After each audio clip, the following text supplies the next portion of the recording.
Yeah. Greetings. It'll come with a slide in the left leg. One day. This much pull up realize that.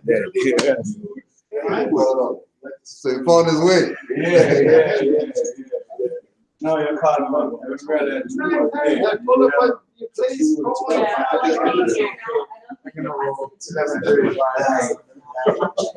That's right. At this point, but it could still move forward. It could have to do with the next segment of that, or the next keep alive, or how I think of that. Yeah.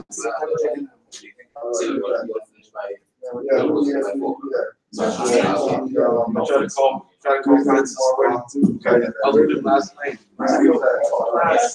It's like, oh, I don't know. I know a lady wants to talk about it. Of course, yeah. She's yeah, she's on her Peace. her experience and stuff like that. So she had said she would follow her here. If I'm just gonna give her the adjustment. Yeah. She's much older. All right. Thank you so much. Let's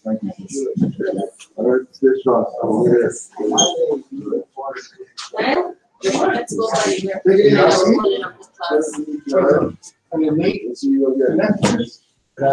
Class is every Sunday at this time. Yeah.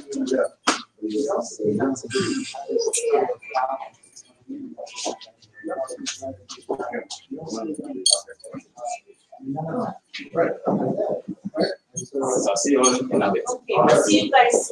See you. Yeah.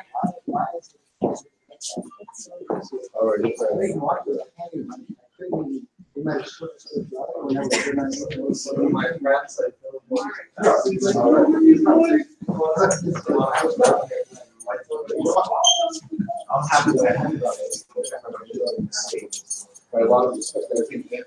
right now, you're being this guy in New Jersey. It's great. You know what I mean? That's how it is. You can plug in some Batman in Jersey, right? I don't know. This is what I want to continue to say. Right.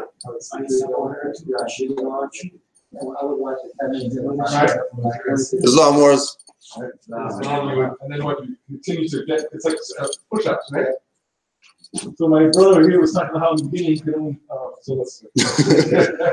That's right. Spoonfuls in Say, mouthfuls only.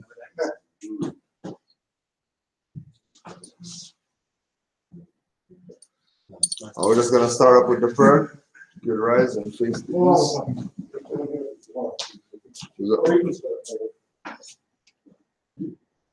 Did you want to come in or you?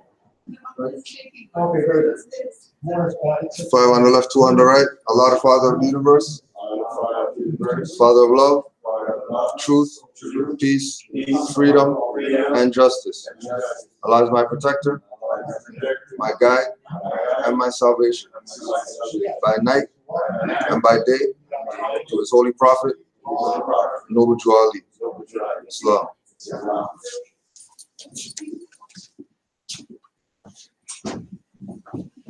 Proclamation to be read at each meeting. Welcome. Hi, good day, good day.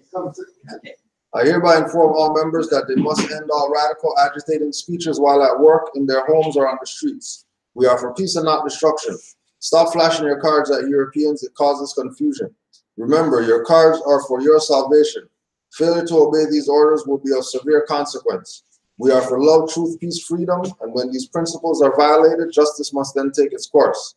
Any member or group of members who hold malicious feelings toward the temple or the prophet, or violate the divine covenant of the Moorish movement, will receive their reward from Allah for their unjust deeds.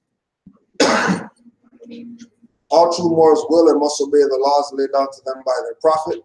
If they lose confidence in their prophet, they should turn in their cardon button, cease wearing their turban and fez, and return to the state where I, the prophet, found you. This is a holy and divine movement founded by the Prophet Noble Jew Ali. And if the prophet is not right, the temple is not right. The prophet, therefore, is sending out a divine plea to all Moorish Americans that they do their part in protecting their prophet and the temple.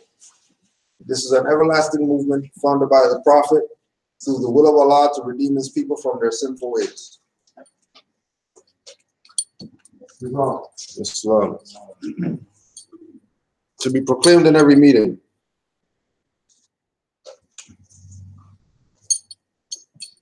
Islam. I'm glad to know I have a few faithful Moors among you all, and I desire for them to know the truth and the divine truth. There is a host of jealousy about me and the movement now by the same people of our side of the nation that claim I was only a joke and unreal. But now, since they have found out from the government officials and the nations of the earth that this is the only sole foundation that all Asiatics must depend upon for their earthly salvation as American citizens, they are working every scheme that they can to disqualify me so they may take charge of the situation. I have notified all these things to you long ago in the past. It is through the faithful Moors that attribute to the movement and uplifting funds. The ones that paid their divine respect to me and the movement will be remembered. That is why I am calling upon all faithful Moors to increase their faithfulness to me, your prophet, and your divine Moorish movement. I need finance and I need it badly. Never before have I needed finance so badly as I do at present, so I can shove aside the discord that is facing the nation. It all comes through jealousy because of my fame and nobility. The nations of the world will not recognize the movement without I, the prophet, being head. It has been proven by my works, which I have performed in the past few years. Prophet Noble Drew Ali. So we're continuing on with our Noble Drew Ali week classes. This is class number 6. If you haven't, you can go to Canaanland Moors YouTube page, and we'll probably eventually set up the playlist for that. But you can just go to Canaanland Moors Drew Ali class 1, 2, 3, 4, 5, or 6, which 6 is today, tomorrow is 7. So today we just wanted to read some of the Moorish literature that was left by Noble Drew Ali. And the Moorish literature were different articles that were published in the Moorish Guide newspaper, which Noble Drew Ali told the Moors that the press or us having publications is our greatest weapon against any type of propaganda that we are up against. Before we do that, I just want to put this out there. Common knowledge about Noble Drew Ali that blacks, Negroes, coloreds refuse to accept. 2 Americans of African descent who are rumored to have studied under Jamal ad-Din al-Afghani were the parents of the man who would one day establish Moorish science in the United States of America. According to one legend, Noble Drew Ali made a pilgrimage to North Africa, where he studied with Moorish scholars and received a mandate from the King of Morocco to instruct Americans of African descent in Islam. On his return to the United States in 1913, he had a dream in which he was ordered to found a movement to uplift fallen humanity by returning the nationality, divine creed, and culture to persons of Moorish descent in the Western Hemisphere. Noble Drew Ali is said to have made a historic visit to Washington, D.C. in order to reclaim the Moorish flag and obtain official recognition to call his people to their true faith, Islam. The U.S. president, believing that African Americans would not embrace Islam, gave Noble Drew Ali full authority to teach Moorish science in America. Following the inexplicable death of Noble Drew Ali, the Moorish Science Temple continued and gave rise to unique Islamic groups among the African American community, including the Nation of Islam. Noble Drew Ali was 5 times greater than the last prophets before him. He is the last avatar sent to warn the nations of the earth. Noble Drew Ali restored the Moorish Americans as a new nation and sovereign power at the 1928 Pan-American Conference for Indigenous Nations. Also in attendance was several tribal chiefs of continental nations and the United States was represented by Secretary of State Hughes, who was in awe of the well-established constitution of the Moorish American delegates. During the conference, Noble Drew Ali was given the mandate for the land, which the United States has been occupying on an expired mandate since 1871. After the Pan-American Conference, refusal to yield hallowed soil would result in severe warning by the Holy Prophet. Until my Moors are free in their own home, the worst is yet to come. The United States owe the Moors a great debt. They must pay that debt in compounded interest. The United States have one more war to win. Negroes, blacks, and coloreds denounce the prophethood of Noble Drew Ali. So all these articles that were written were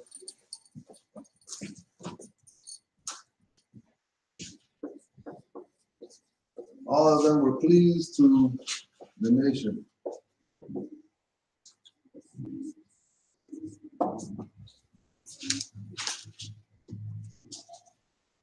So September 28th, 1928, Drew Ali speaks to the nation. If you have race pride and love your race, join the Moorish Science Temple of America and become a part of this divine movement.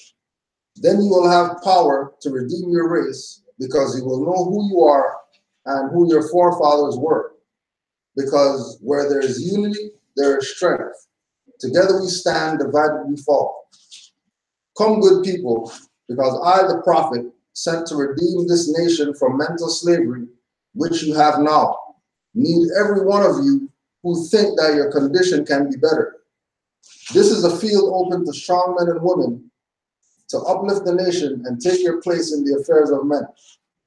If the Europeans and other nations are helping me, why not you? It is your problem. The Negro problem is being solved only as it can, and that is by the Moorish National Divine Movement. If you have a nation, you must have a free national name in order to be recognized by this nation as an American citizen. This is what was meant when they said, "Seek ye first the kingdom of heaven, and all these things will be added unto you," by the prophet. So he made a reference to redeem us from mental slavery.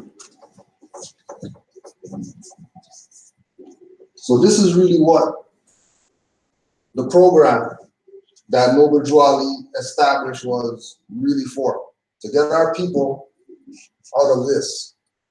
Because once the people get themselves out of mental slavery, then everything else is going to fall into place naturally for them. Why is it that when we look out in society, we see other people successful? Because they don't have to deal with not knowing who they are. Regardless of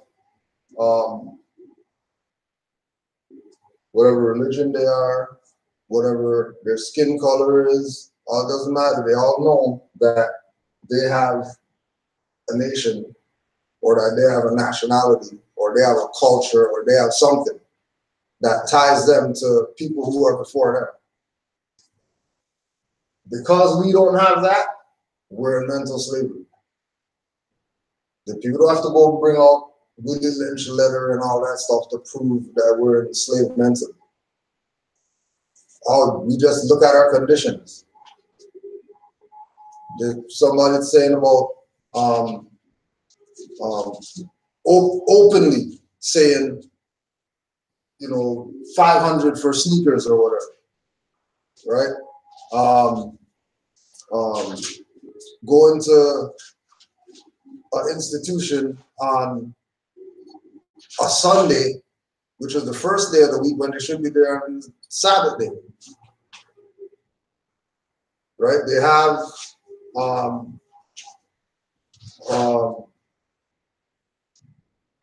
other people in the world that come to this place called North America, and they never have issues with highwaymen.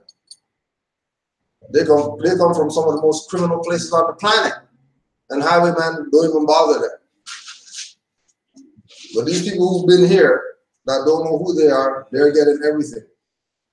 Everybody else's bad treatment is even going on them. Because they are in mental slavery. And these people can be redeemed if they had listened to the pleas made by Noble Drew Ali. That if you have race pride, you think you know who you are? Okay, well, join this so we can really show you who you are. Because whoever you thought you were is not who you really are.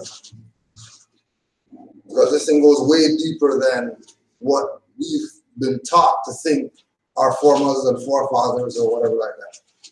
Right? Noble Drew Ali made reference to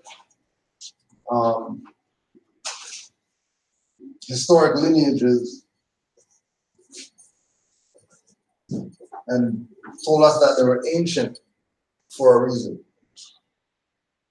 Right? Saying, going back to our foremothers and forefathers, that language is specific to tapping people into things that they might not have been there. They might not have really had the full experience.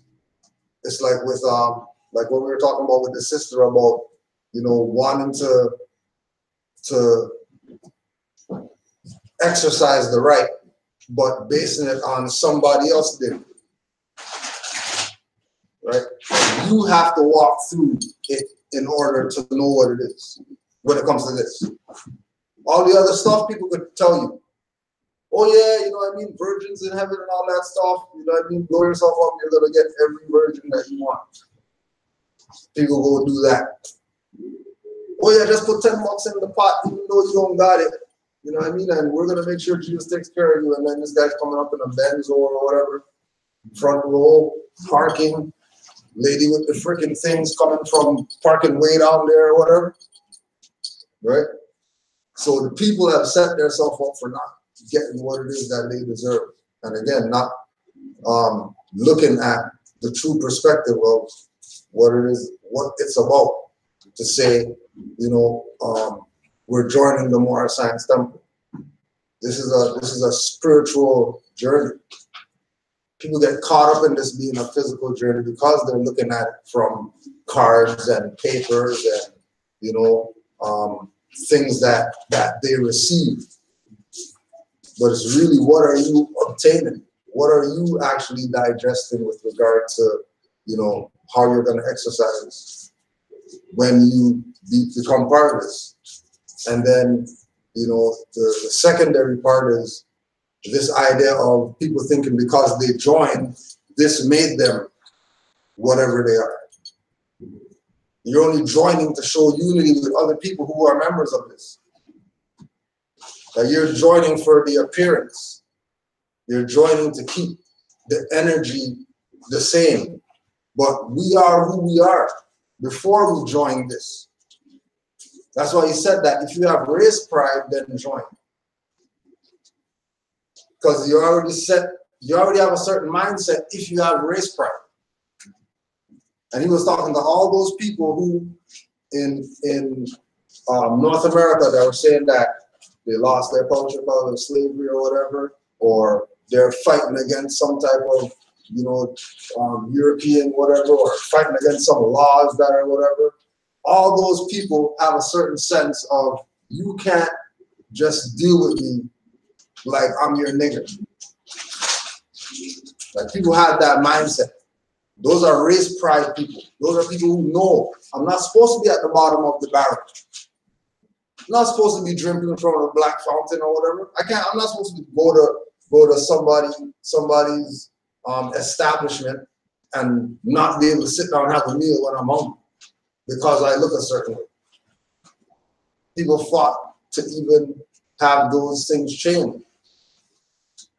But again, if you neglect the pleas that were being made, then you have people telling you whatever, and then people going with it as being what it is to be free or liberated or whatever, when they're really being put in servitude again, now by their own, who were supposed to be liberating them, and took the position of, no, we're not going to liberate them. We're going to keep the game going so that the establishment can maintain itself. Off these same people suffering who are saying that they want to be liberated, they want to be free, and they want to whatever, but they're the only ones suffering this. And nobody else is. Like me and Brother Umar were talking about coming up here, that the whole idea of you're on whatever job that you have, and somebody else that's not your nationality is working there too, but they're not talking crazy like how you talk with regard to your issues. Their stuff is all right. Remember that we're working at the same place. They're going home to their husband and their whatever. I'm going home to baby mama drama and whatever. We work the same place. Even if they have baby mama drama or whatever, guaranteed grandma, granddad, aunt, uncle, whatever, like everybody's there trying to help out. In our situation, you can't even look, you can't even find anybody as far as your immediate family or whatever, because you look at all their stuff and all them are messed up. How am I going to get help if the people who I'm supposed to go to for help are messed up? I'm never going to get help. And no one's looked at self. Everyone's looked at, well, because he cheated, that's why, whatever like that. And because she did whatever, and nobody's not looking at self. And again, if you have race pride, love your race, join the Moorish Temple so you can find out about what this is. So when we say Islam, we're not talking about some religion, just Muslims or whatever. We're talking about self. We're talking about man realizing that there's nothing external that is going to assist his unfoldment. It's all going to be what is external that he puts in. And then in get that information with the new mind of that you're part of a nation and that we have a nationality, we have a culture, and we're not mental slaves or whatever, then everything that we do external is going to be totally different. It's not going to be the same as our ancient foremothers and forefathers who had the mental slavery mindset and tried to do stuff with that mindset, which created a bigger problem. And then the generations behind that are mental slaves, and they're trying to solve the problem that was caused through mental slavery with mental slavery and caused even a bigger problem. And then this thing just continues to where we're at now, finding out that, okay, yeah, this is actually about self. And not only that, it's for us to do that, but even though Wajwadi himself told Moors that you have to look within. You have to find the issue and fix self in order for others to get fixed. Because it doesn't make self being warped, try to fix other people. Right? Any comments, questions? A warning from the Prophet for all governors and grand chiefs and head officials of all temples. Renew your acts, amend your ways, because the great conference is on its way, and in it is where the law will be enforced before the great grand body. The continuance of the present officers in the temple will depend on your past good work.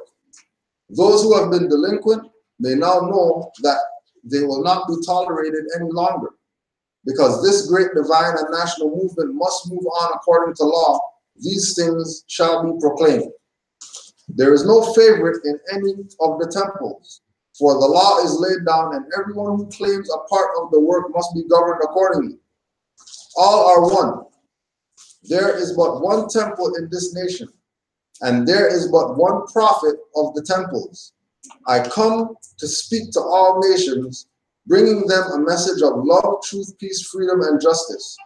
In the head of every temple, if anyone is violated these divine laws, it will mean his discontinuance.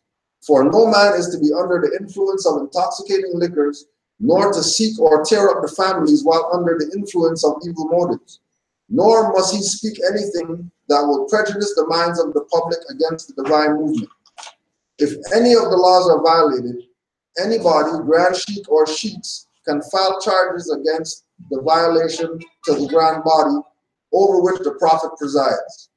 This power is vested in 7 or more sheiks for the protection of your temple and the divine movement. The prophet Noble Drew Ali, the founder of the Moorish Science Temple of America. So this is October 1928. Now we know that in the history of the Moorish Science Temple of America, in the late years, there was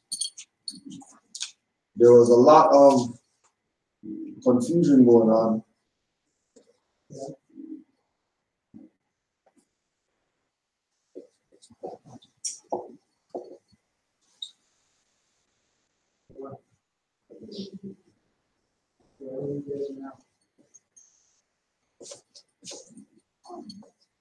Right, so 1928,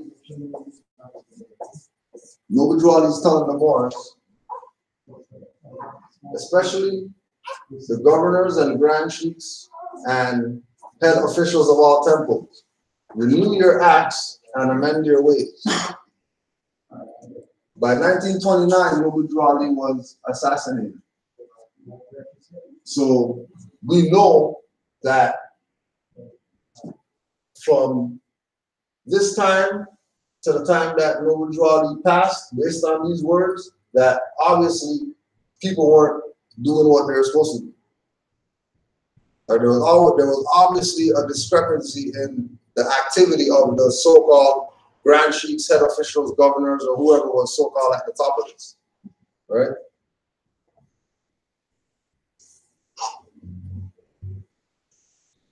The continuance of your present officers in the temple will depend on your past good work, right? So the people who are the heads of the temple at the time of 1928, he's going to be going back and checking past records to see if these people should even be in the position that they're in. Now, keep in mind that everybody who was around Noble Drew Ali at this time was supposed to be no different than the disciples around Yahshua. So the information that he was relaying to them, they were supposed to take after they leave him and go to their respective temples with that message that he laid down. Those who have been delinquent may now know that they will not be tolerated any longer. Right? So people who were quote unquote treasonous or traitorous or taking a position of trying to stop this, those individuals were going to be removed from office, which is where the threat came from, why they even took him out of the way. Because they already saw the fame and nobility of, you know, what was being presented here. There's estimation of 500,000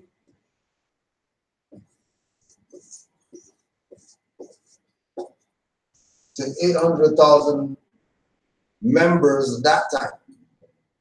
Thousands. At that time.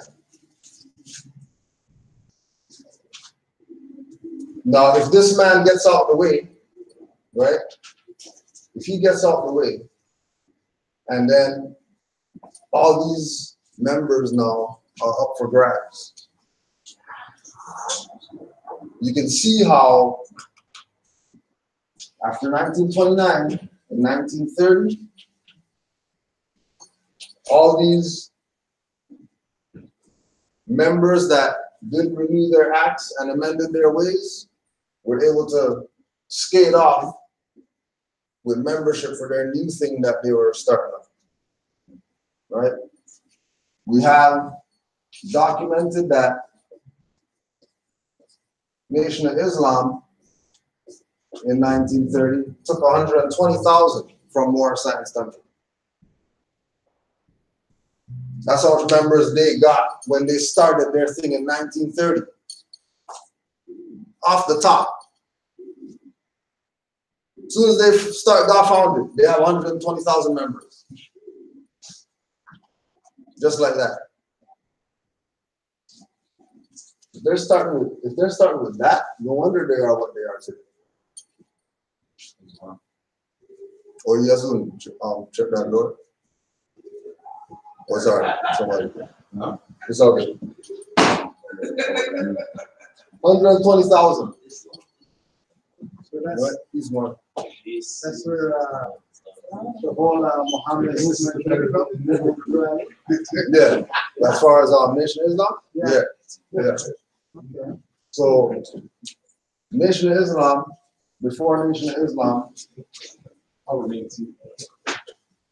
was the last temple of Islam.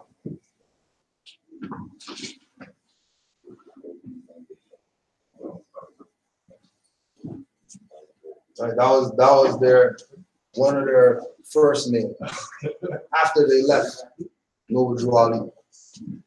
Right? So in them saying Allah's Temple of Islam in 1930, that made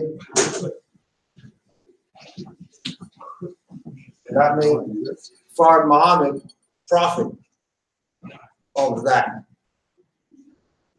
Right? Which is why Elijah Muhammad is the messenger. Right? But then when they changed to Nation of Islam, Prophet Fard turned to Allah in the person of Prophet Fard now. Yeah, I hear Farrakhan talking about that. Yeah. Yeah. But he never mentions nothing about Drew Ali. Right. So as soon as you bring up Drew Ali, then Exposes him. it exposes them, their foundation, and everything that they started at. Because they're really supposed to be teaching people about nationality and birthrights and all that, same way how Moors are teaching. They're not supposed to be teaching So what people is he about, doing? you know, his work. You know, It's like he's just misleading people. but that's what paid agents do. Because they get finance. Yeah, I know he gets finance. I know. You know what I mean? Like, Posting with all kinds of yeah. people. Right. And, Yeah. you know, I know that. It's all right. You know, that's Yeah. that's why they do what they do. That's why they have what they have. You know what I mean? Because they look at the confusion they cause. You know, they cause all that confusion. Because people still don't know who they are today. So what are the other like offshoots of you had Nation of Islam? You had Nation of Islam. You had reincarnated MSTA. You had reincarnated MSTA. You had MSTA Incorporated. You had we'll just say a brother by the name of Lomax Bey started some other thing, called it some Muslim whatever, changed his name from Lomax Bey to some Muslim name or whatever like that, and he was direct that he was directly in communication, whatever, with Noble Drew. All right.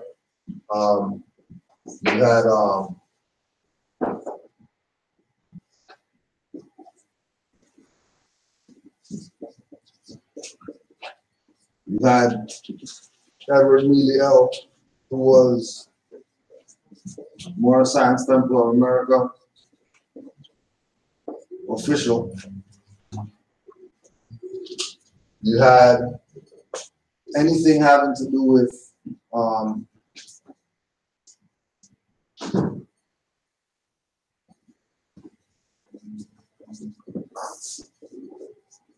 anything having to do with Israelite, Hebrew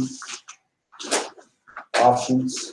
You had people who were Moorish Temple of America, went to a Christian offshoot.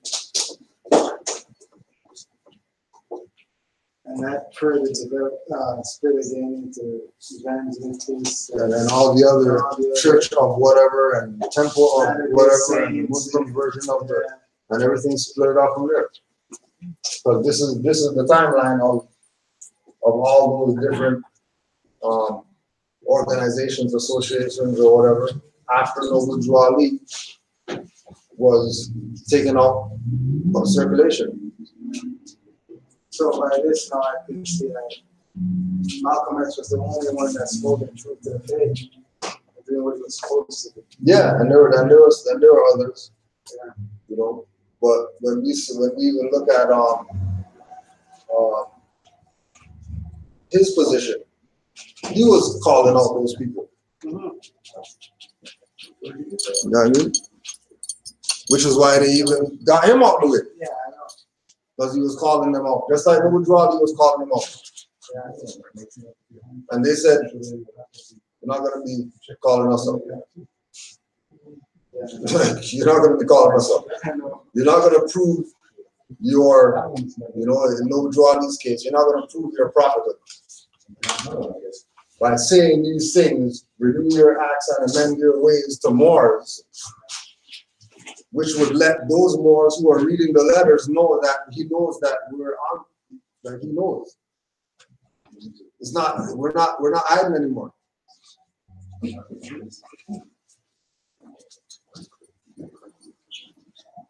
Right.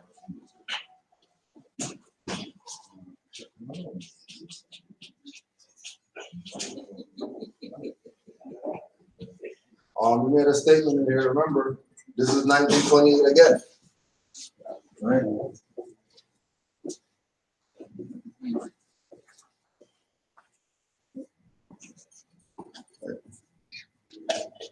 All are one. That's prophet talking. So if Noble Drew Ali in 1928 is telling these people all are one, then why is there this separation today with all these different people saying that they're Moors? Yeah. Does it mean that they're violating the prophet if they're not going with the proclamation or the warning that all are one?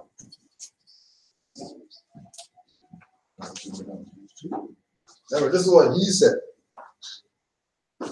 All are one. All are one. And they played their little game all these years with, you know, not reading the proclamations, not putting this information out, having people stuck in looking at this as what's going on next door. And that's what this is. You know what I mean? And all over, not just, you know, Chicago only or whatever. Like, you go around and many different temples practicing the same stuff that they're doing in the church, when they're supposed to be renewing their acts and amending their ways. That you know, if we look at that inside the temple, outside the temple, it's to make people better. If we look at renew your acts inside the temple, you got the acts right here, and then you should be striving for all these acts to be how you are, especially with dealing with other Moors, because this is our constitution. This is what makes us up. This is what constitutes us as Moors. These 7 acts. And then again, if we're looking at that this is divine and then national, whatever, then we look at all these acts as the chakras. And then it's about man reaching the higher self. Once he sticks to the science that we deal with, that, oh yeah, this is a divine constitution and this is talking about the acts and the governments or whatever of, but this is really talking about the chakras and how to change your frequency, how to change your vibration. Yeah.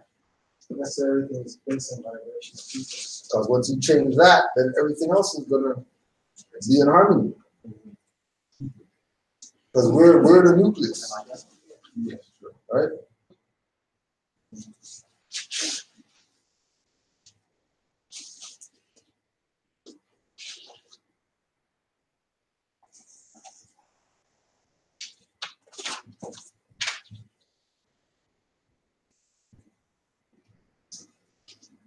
And then if you notice too that all the articles that are peace of the nation, general laws, warnings, or whatever like that, all these are 1927, 28, 29 during the ending years. So you know that something was up. You know, he wasn't talking like this from the start. It was near the end that he started bringing these things up. Because again, he started realizing that there was people on our side that thought this was a joke and unreal. Right? No different than you know what? One of the Moors had put up a video talking about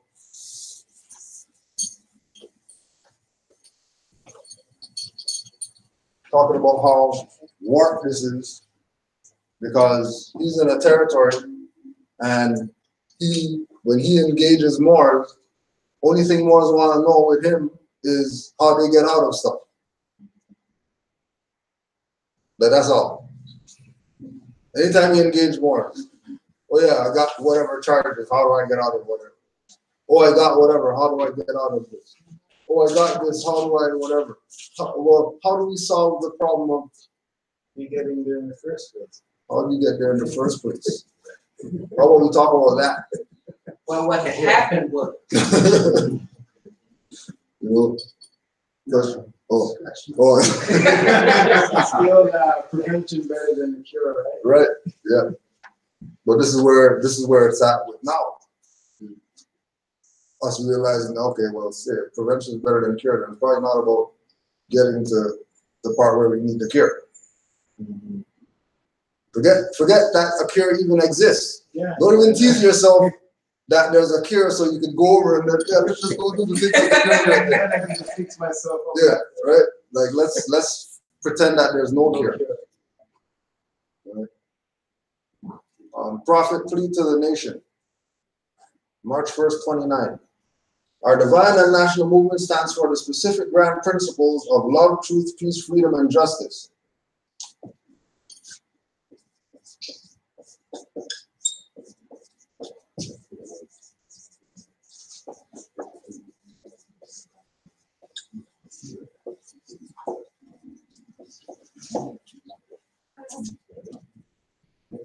And I, the prophet, am applying to all loyal, faithful Moors, members, and American citizens to help me in my great uplifting acts of uplifting fallen humanity among the Asiatic race and nation.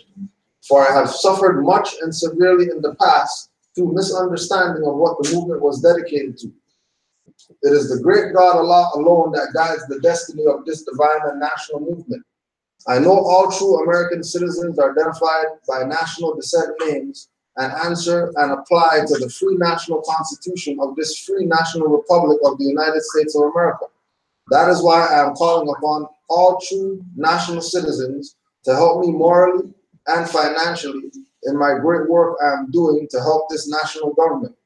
For without a free national name, without a descent flag of your forefathers, there is not a national divine title of the government in which we live.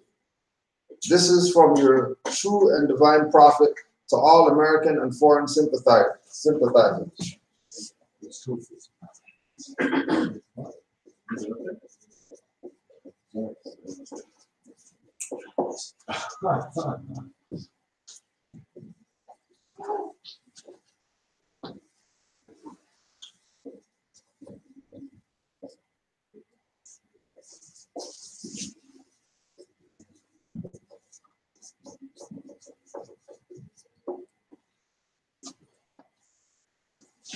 Our divine and national movement stands for the specific grand principles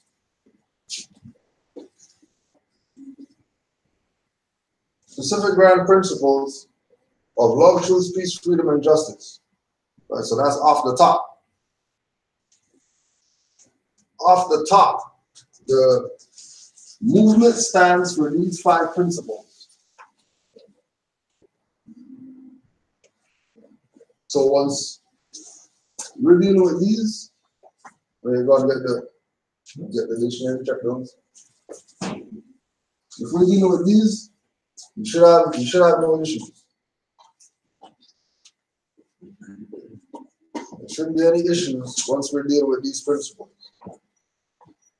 because these principles aren't something that's Moorish. This is a universal standard that everybody acknowledges these as something they want in their existence. And nobody's in denial of any of these.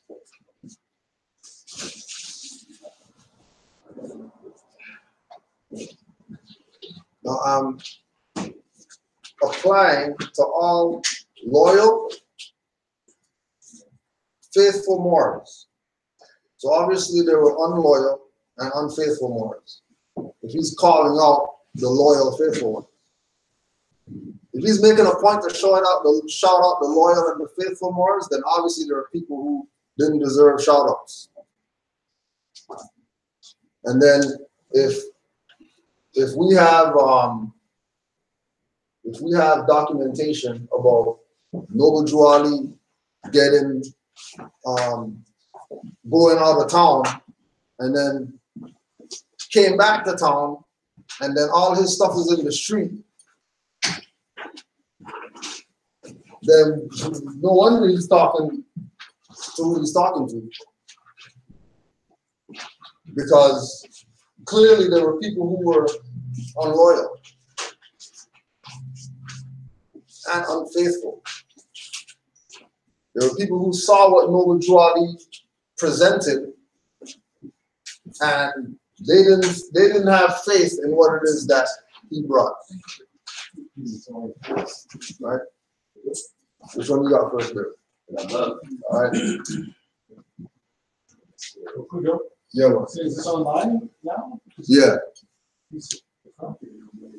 Online. Yeah, it's probably lagging. Yeah. But yeah, it's on there. Yeah, love. Sure. Yeah, Yeah. love. So there's 2 entries here. There's love as a noun and love as a verb. So the first one, love as a noun, Middle English, I guess it's French, Old English. This is lufu, L-U-F-U, akin to Old High German, luba, L-U-B-A, love. Old English, Leo, I guess, L-E with apostrophe word O-F, dear. And then I think this is in Latin. And it says libere, or libere, to please. And the first definition is a strong affection for another arising out of kinship or personal ties. Maternal, for a child. Second one, attraction based on sexual desire. Affection and tenderness felt by lovers. Third definition, affection based on admiration, benevolence, or common interests for his old schoolmates. B, another one is an assurance of love. Give her my love. Another one here is warm attachment, enthusiasm, or devotion. Love for the sea. The object of attachment, devotion, or admiration. Baseball was his first love. A beloved person, darling. Often used as a term of endearment. Second, Brit, T, used as an informal term of the address. 4, unselfish, loyal, and benevolent concern for the good of another. As number 1, the fatherly concern of God for humankind. 2, brotherly concern for others. A person's adoration of God with a capital G. A God with a lowercase g, of personification of love. An amorous episode, love affair. The sexual embrace population, a score of 0, as in tennis. They have a lot of stuff here. Cap, Christian Science, God. At love, holding one's opponent scoreless in tennis, which is love, and then in love, inspired by affection. Christian Science at God. Yeah, it says cap number 9, cap, and it says Christian Science, and then it says God, colon God. So that's all the nouns. When we do the verbs as well? Yeah, sure. Okay, the verb is love, loved, loving. To hold dear, first definition. Oh, it says before 12th century. So it says to hold dear, cherish. Second one is to feel a lover's passion, devotion, or tenderness for. B1, caress. To follow amorously. To copulate with. The third one. To like or desire actively. To take pleasure in. As in love to play the violin. To thrive. Yeah, to thrive. The rose loves sunlight. To feel affection or experience desire. And that's the last one. And then it goes on to love affair.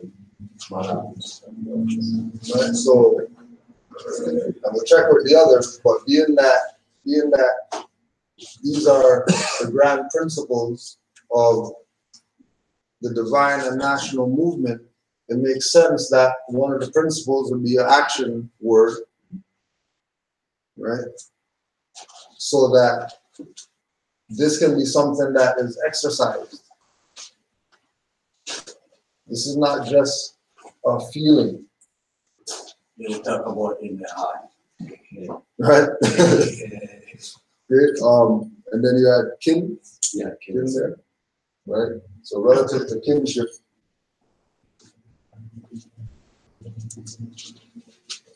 Yeah. All right, kin. Relation or relationship by blood or kin. I can't say it. Consanguinity. Consanguinity. Very good. Talk that. The nearness of kin is imputed according to the civil law. Kin. The primary and ordinary meaning of the word kin is related by ties of the word you say, but the word kin is sometimes used in a general sense to include relationship by blood or by marriage. That's what it says in the Right? So Black Star. the grand principle of love ties us by blood. Why we have this principle? Because if we are supposed to be of the same nation, we're the same family, we have the same culture, we have the same standards, bloodline, and everything else, it shouldn't be hard for us to do this with each other. Because we're already tied. There's already a binding between us. And again, which is why it's hard for others. Because like we said earlier, due to their mental slavery, they can't even see beyond this being an emotion. They can't see it as kinship. They can't see us telling our people that they're not black is because of this. Because they're not looking at it like we're telling them because we know us. We're related. So we know that we're not black people. We're telling you that. Go ahead, Mark. No, my mother, she passed. Yeah. We go through that, man, and we talked, and she told me, like, she understood that. That's why when I pick up the phone and I call her, and she would say, I was just going to call you. I was whatever. I said, see, Mama, because our bloodline connect. That's why I know to call you now, and you know I'm going to call you now. Just like when I'm talking on the phone with you, you can see me. I'm thousands of miles away, but you hear me. That's the phone bloodline connect. Right. And this is our bloodline connect. She understands. Sure. She explained more to me too that I didn't know. Right.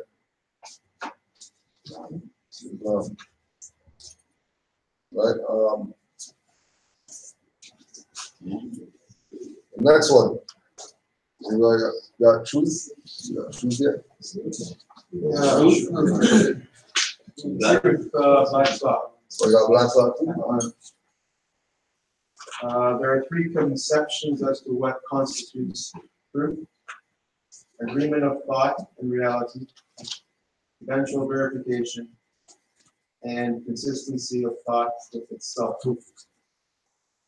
And then it has see fact and truth distinguished. See fact, and fact is more of something that's happened, something that is witnessed. When you check that definition. And truth, it's saying it's something that may be an agreement between a group of people. Right? Agreement of thoughts and reality, eventual verification, and consistency of thought itself. Yeah. Yeah, so regular dictionary, this is Merriam-Webster's collegiate dictionary. Truth, noun, plural, truths. Middle English, treth. French, Old English, trio. Fidelity akin to Old English, trio. It's T-R-E-O-W-E.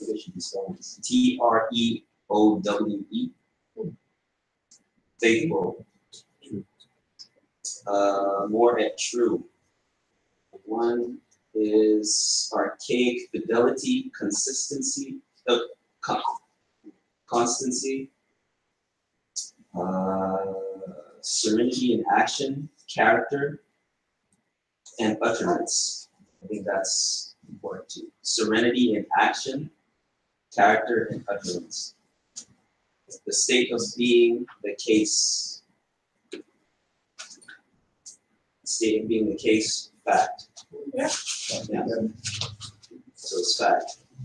The body of real things, events, and facts. Actuality. Often cap. The transcendent transcendent, fundamental, or spiritual reality. Be a judgment, proposition or idea that is true or accepted as true. Can you go back and read the part that Transcendent, I haven't seen the same thing. Kin? Bloodline. A transcendent, fundamental, or spiritual reality. That's true. A judgment, proposition, or idea that is true or accepted as true. So it says the truths of thermodynamics. The body of true statements and propositions. 3, the property as of a statement. So the property of being in accord with fact or reality. It says chiefly, which is British, true. Fidelity to an origin or to a standard.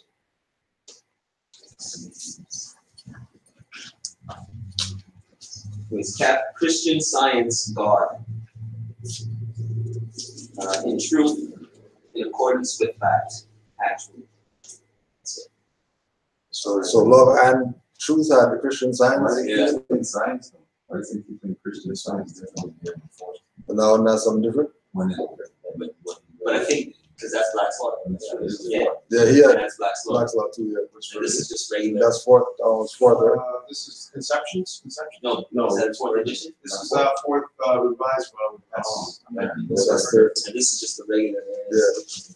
Says there are 3 conceptions as to what constitutes truth: agreement of thought and reality, eventual verification, and consistency.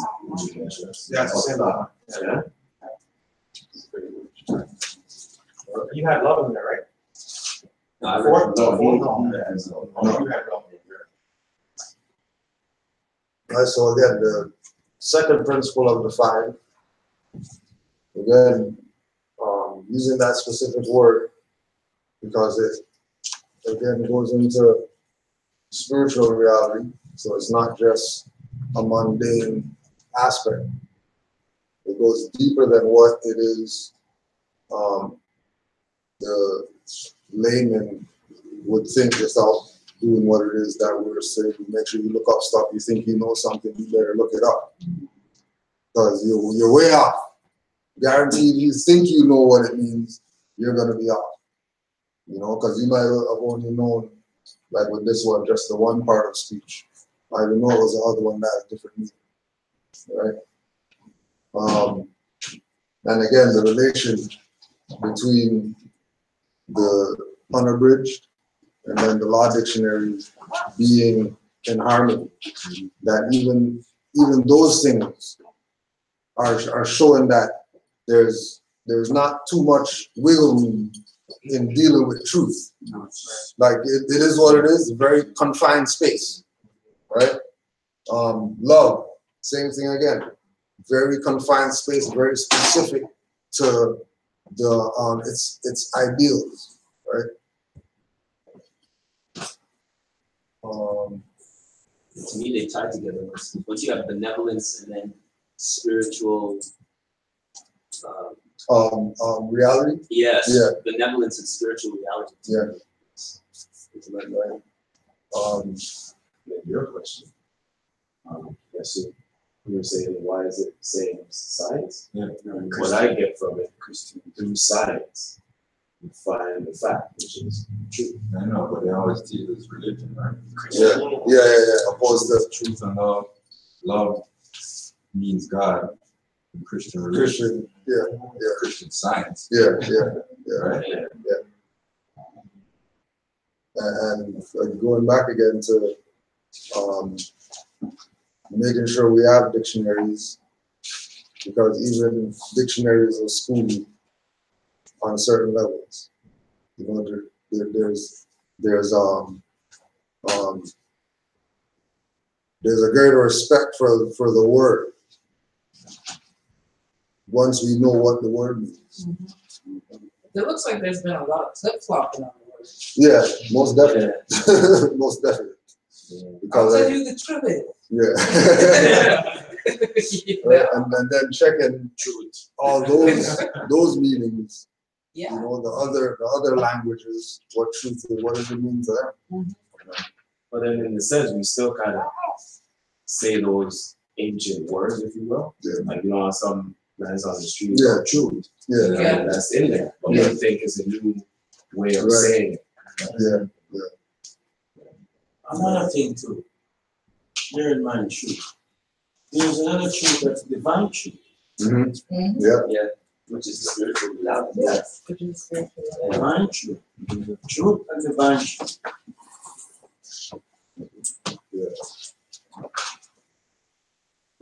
Yeah, that statement of transcendent, fundamental, or spiritual reality. That's we believe that's how So it's just like, you know, if there's a bank robbery and you've got 10 different people, each one of them was going to swear the guy was, one's going to say he was 6 foot tall and one's going to say he was 3'5". Everybody's got a different truth, but they believe this to be true. But if you have something that transcends everyone's belief, then it's based on fact. It has nothing to do with what you saw or what you think you saw or what happened. You know? I was having this discussion with my brother, like which one is more like which is more the foundation, truth or fact, right? And then this what you just said kind of brought me back to it. If everybody has their own account of the events, to me that's not really truth. That's just your perception. Perception. Right. Thank you. The truth is What it is. it's absolute, right? So my religion always says facts predate truth, and I'm saying no, truth predates fact, because you could have facts that are not true, but it's That's right. But it's a fact. it's a fact. It's Because somebody established as a everybody fact. agrees, and Exactly. it's put in the documented and everything. So now it's a fact, but it doesn't mean it's true, right? And just Like in our instance, the state. exactly. Hey, kid. Kinship.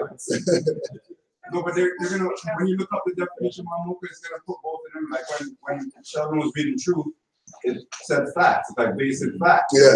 It's not like, it's fact was in the definition of truth. But first they said agreement, like you said.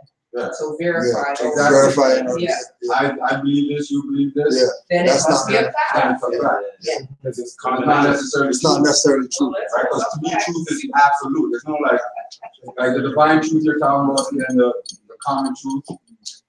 There's only one truth. Like if it's like it says in the Quran, anything other than truth is falsehood.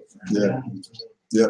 So if it's not absolutely true, or if it's a kind of true, then it's not even true doesn't even apply to it. It's just falsehood. It's just falsehood. True is absolute. There's no Discrepancy. Yeah. Right. So in that case, with the background, we might not know the truth. everyone We think we know the truth, so we all have perceptions and our concepts and our perspectives. The truth is the robbery, but then the facts is it's but where it's it's the account, right? Yes, But like Momo was saying, everybody has a different account.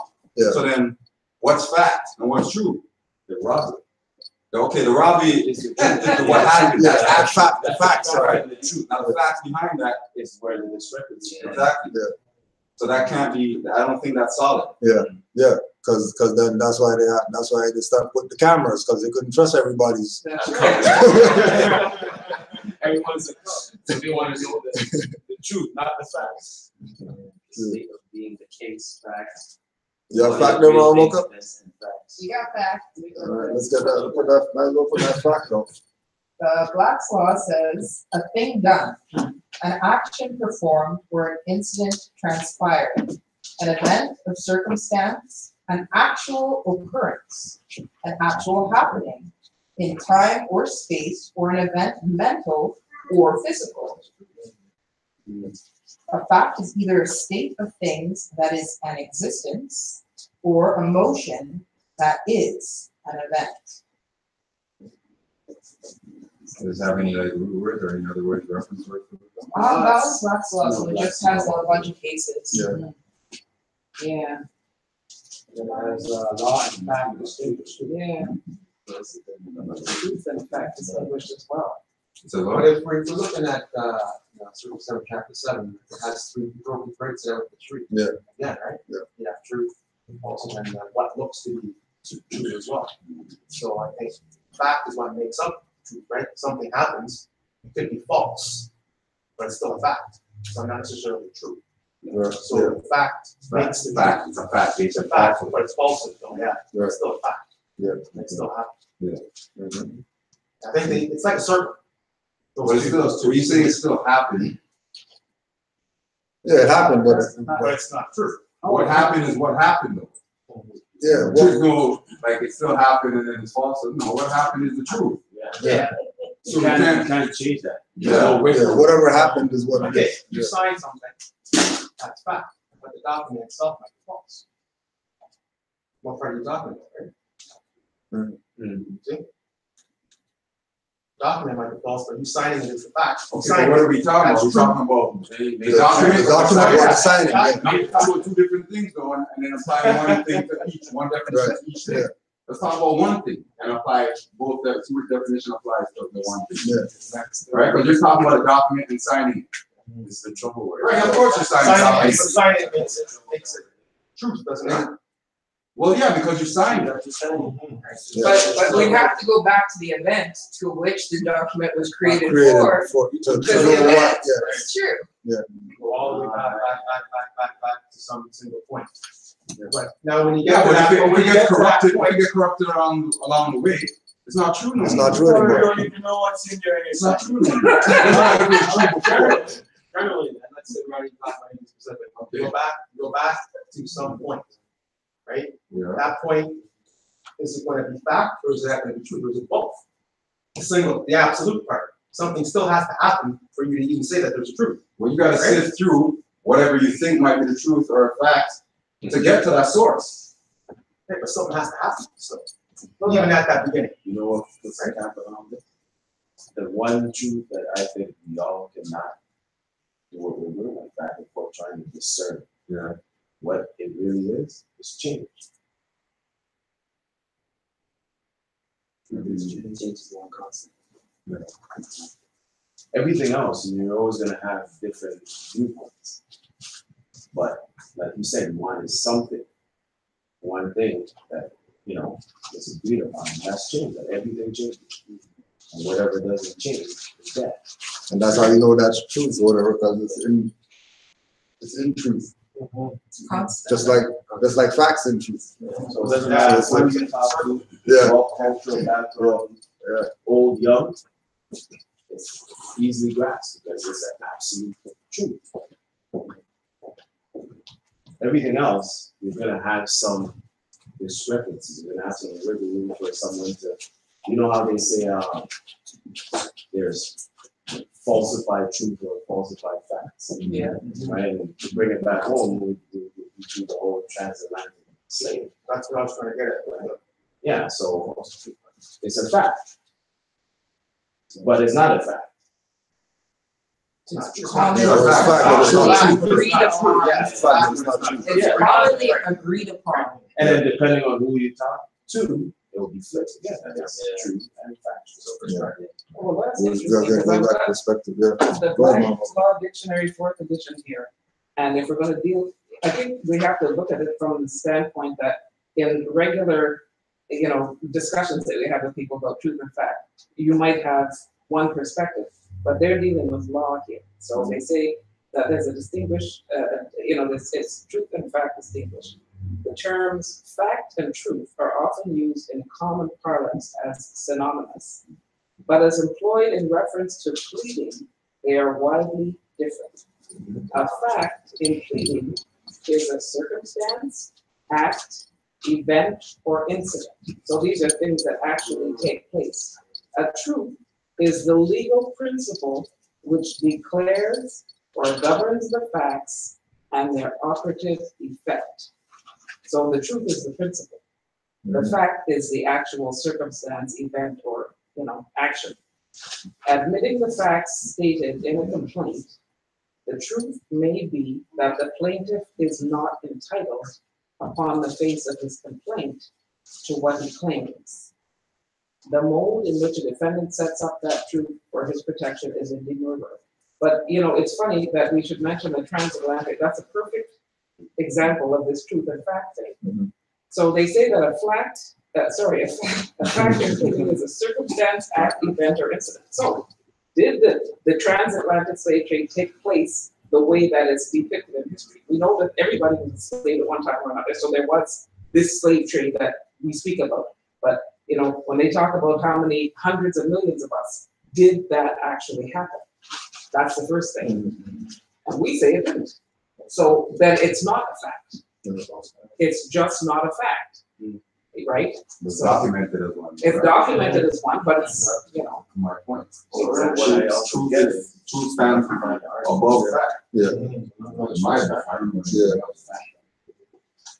we have to agree upon what to Facts. discrepance. So, what I get from that is, in order to come to the fact of the truth, you have to have an agreed upon disagreement or fact finding. Well, not Right, in like in law. that In, case. in law, they tell you specifically what a fact is. It doesn't have anything to do with consensus. It says a fact in pleading is a circumstance, act, event, or incident.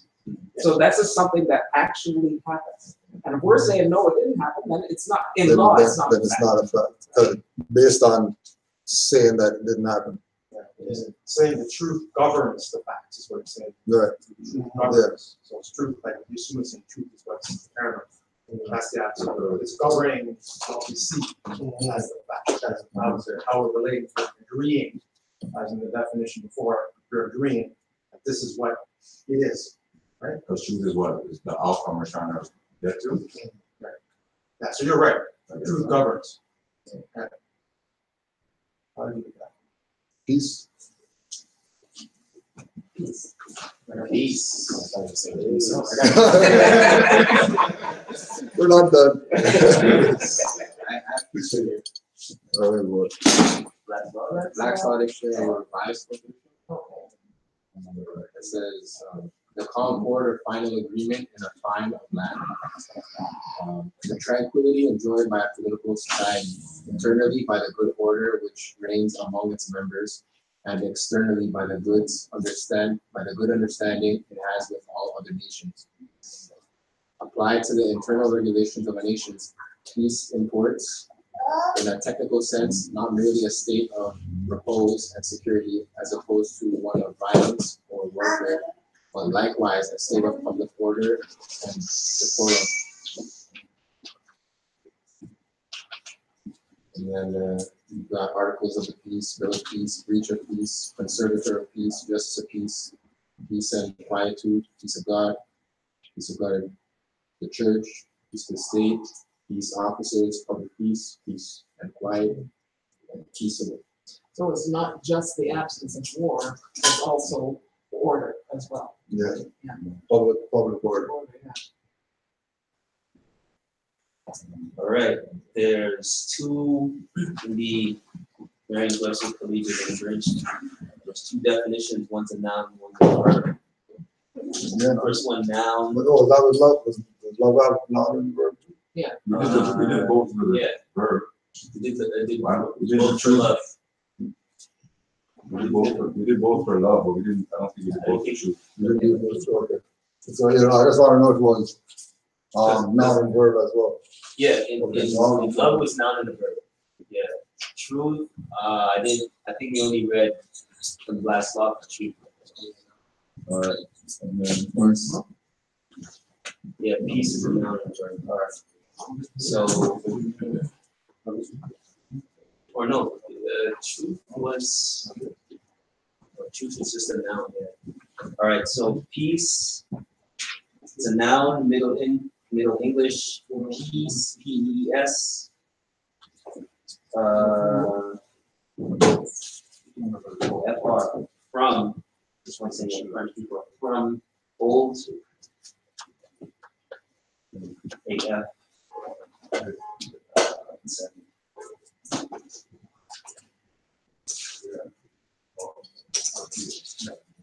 So I don't know what AF stands for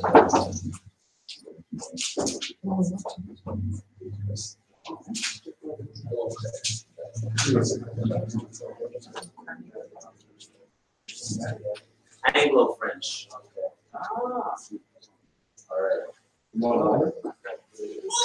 Start over. Peace is a noun. Middle English peace, P-E-S. From Anglo-French, which is S-P-E-S, or peace, P-E-S. From from Latin,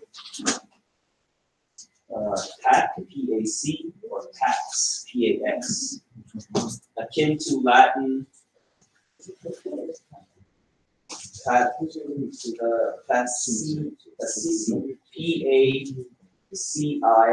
P-A-C-I-S-C-I, to agree. More at pact. A state of tranquility or quiet, as freedom from civil disturbance, a state of security or order within a community provided by the law or custom, a breach of the peace. Freedom from disquieting or oppressive thoughts or emotions. Read that again. Freedom from disquieting or oppressive thoughts or emotions. 3, harmony in personal relations. In personal relations, a state or period of mutual accord between governments. A pact or agreement to end hostility between those who have been at war or in a state of enmity. 5, use interjectionally to ask for silence or calm, or as a greeting or farewell. At peace. Peace. Peace. In a state or accord of tranquility. That's noun. And then verb, 14th century, OBS is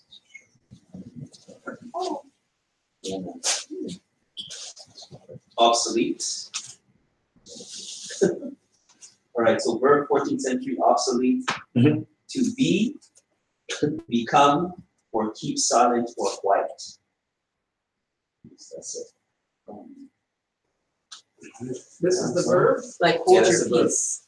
Like hold your peace. Yeah. Become or keep silent or quiet. That's when you become one.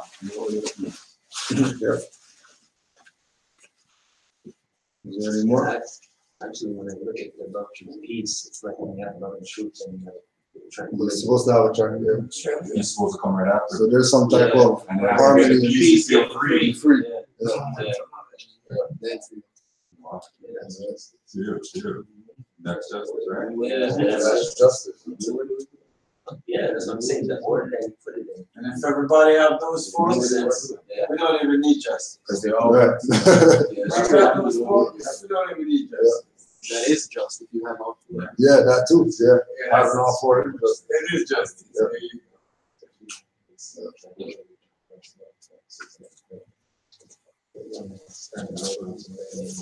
Oh, and if we can get these ones too, loyal and faithful.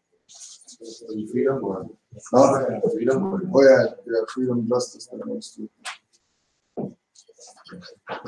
Freedom. Life's law. Yeah. The state of being free. Liberty. Self-determination. Absence of restraint. The opposite of slavery. The power of acting. And the character of the moral personality. According to the dictates of the will. Without other check, hindrance, or prohibition. And such as may be imposed by just and necessary laws and the duties of social life, the prevalence in the government and constitution of the country, such as a system of laws and institutions as secure civil liberty to the individual citizen.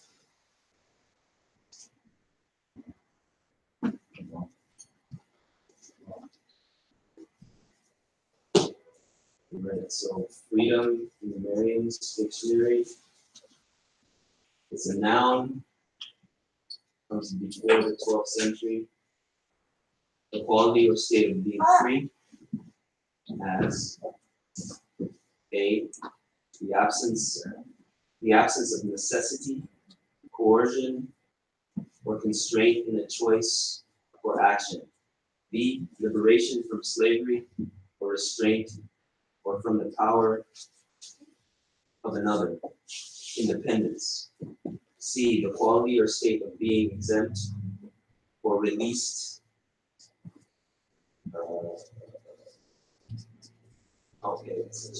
Usually from something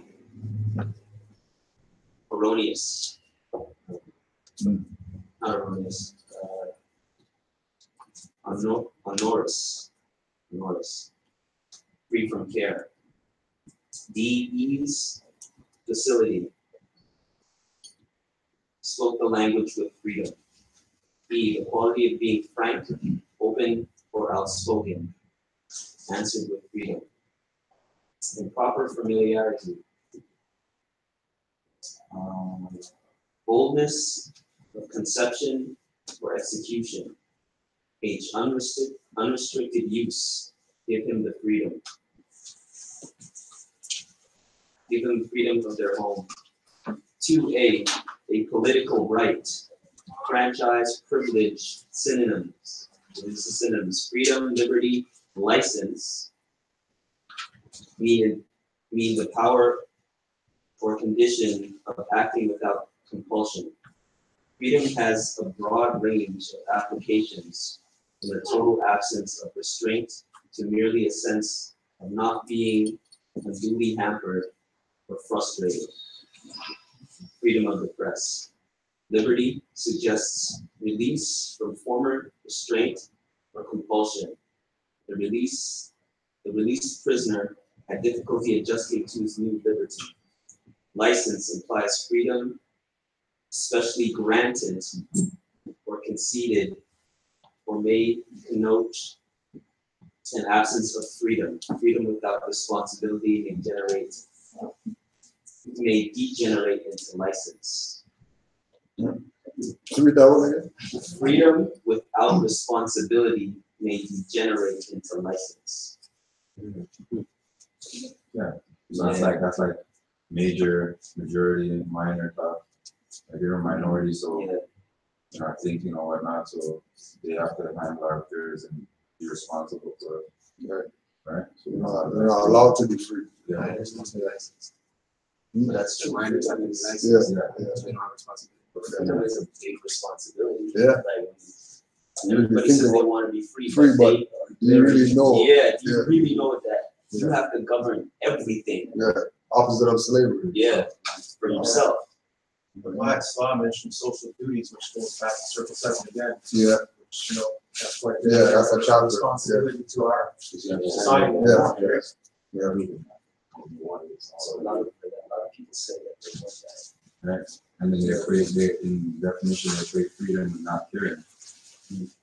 Yeah, opposed to being responsible. Yeah. Like, for example, is having your own business, right? You have the freedom to make your own hours and so on and so forth. All the paperwork, all this extra stuff that you're not doing at a regular job, you now have to do. That's the freedom. That's the responsibility.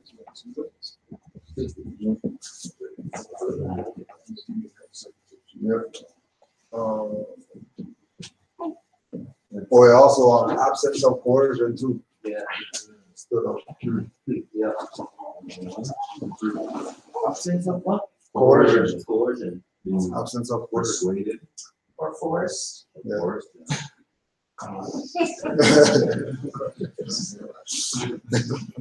That's one of, coercion is one of the European principles, I think. Huh? Mhm. Yeah. European principles. Yeah. One of their five.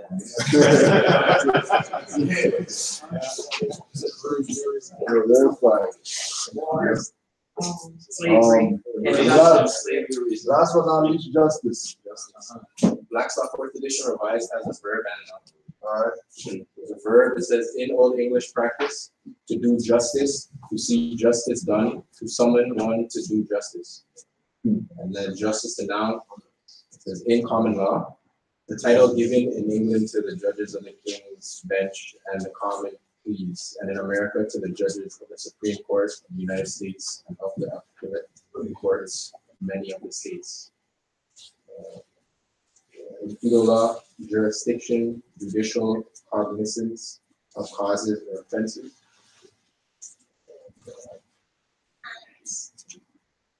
It was under us. It was on this. Yeah. With the, wasn't sure if the last It's got one Russ. one.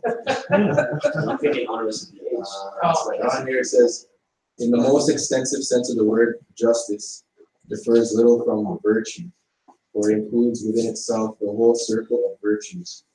Yet the common distinction between them is that which, considered positively and in itself, is called virtue, when considered relatively and with respect to others, as the name of justice.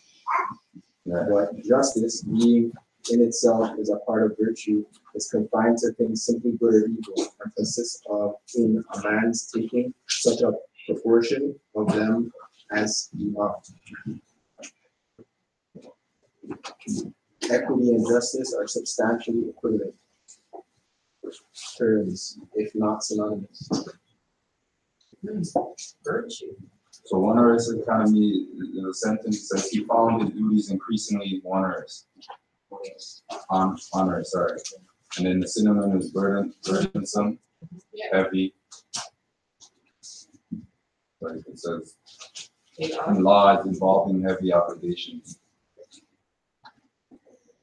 Synonym, grueling, adverse, strenuous.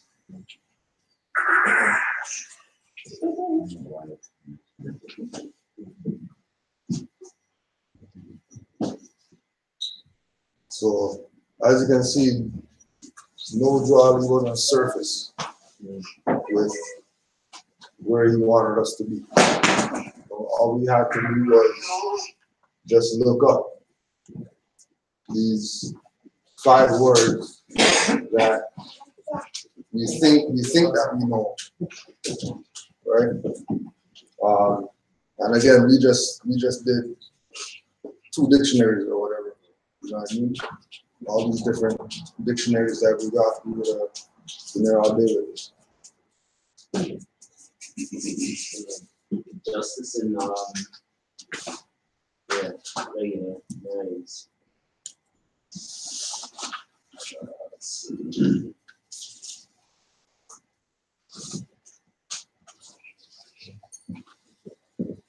Justice, a noun, Middle English from Anglo-French, which is justice, J-U-S-T-I-S-E, from Latin justitia, J-U-S-T-I-T-I-A, and from justice, G-U-S-T-U-S, 12th century. 1, the maintenance or administration of what is just, especially by the impartial adjustment of conflicting claims, or the assignment of a merit. Let me start that over. The maintenance or administration of what is just, especially by the impartial adjustment for conflicting claims, or the assignment of merited reward or punishments. The judge, the administration of law, especially the establishment or determination of rights according to the rules of law for equity. The quality of being just, impartial, or fair. The principle or ideal of just dealing or righteous action. 2, conformity to the principle or ideal righteous. The quality of conforming to law, conformity to truth, fact, or reason, correctness. Wow.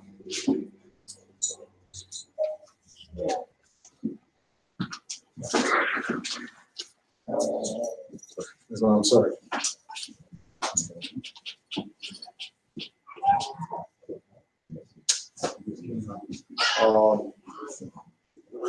Any other thoughts on the five principles? Yeah, it's kind of interesting how they all relate to each other. You know what I mean? Yeah. They all relate to each other. Kinship, agreement. I don't want to look up virtue. Yeah, And virtue. connected to justice, because that's still kind of like a step away from me, in my head. Okay. Yeah. Virtue. Virtue.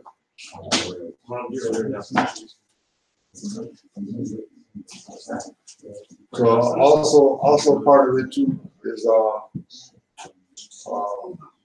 like Brother Noah said that when you look at truth, Mujwali taught us about divine truth. Right? But then you put divine in front of that, divine in front of that, divine in front of that, divine in front of that too. To get the broader the spiritual essence of what it is that he was relaying, being that this was divine and national first. You know that, yeah, we look these up and we get the definitions, but there's definitions behind the definitions. You know what I mean? Like now if we go take truth and then all the stuff in truth, look all those up, get a whole different perspective of truth. Virtue. Yeah, virtue. It's a noun, Middle English, virtue, V-E-R-T-U. Virtue, V-I-R-T-U. From Anglo, French, from Latin. Virtus, V-I-R-T-U-T. Virtus, V-I-R-T-U-S. Strength. Strength, manliness, virtue. From B-I-R, vir, man. More at there. A conformity to the standard or right. Morality. B, a particular moral excellence. C, plural, the order of angels. That's interesting. The what order? The order of angels. That's virtue. C, celestial hierarchy. 3, a beneficial quality or power of a thing. Is it? Virtue. Yeah, it's enough. 4, manly strength or courage. Valor. V-A-L-O-R. 5, a commendable quality or trait. Merit. 6, a capacity to act. Potency. 7, chastity, especially in a woman.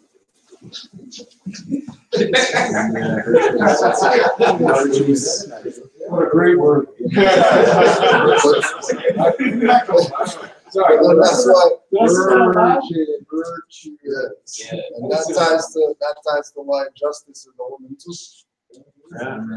Yeah, does it say anything? Yeah. Very good, Reggie. Very good. That's my bushel of apples. You can go now. I yield the floor. It's virtuous,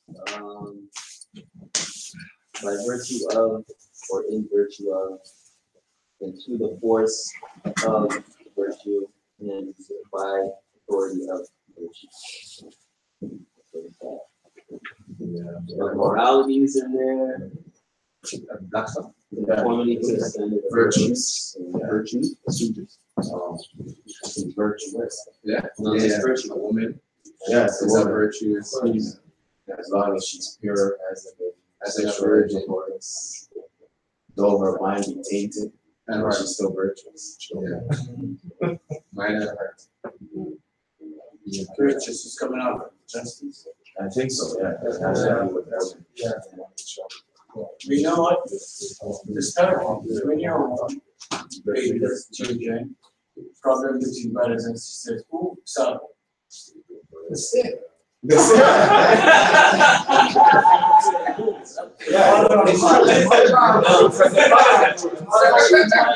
mother gives the law.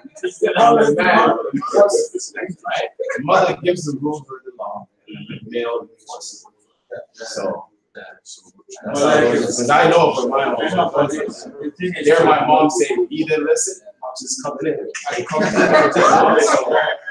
At the same time, too, pops usually are not there. So mom has to play the role for both roles. The pops come, whatever she can handle, she said, wait till you're done.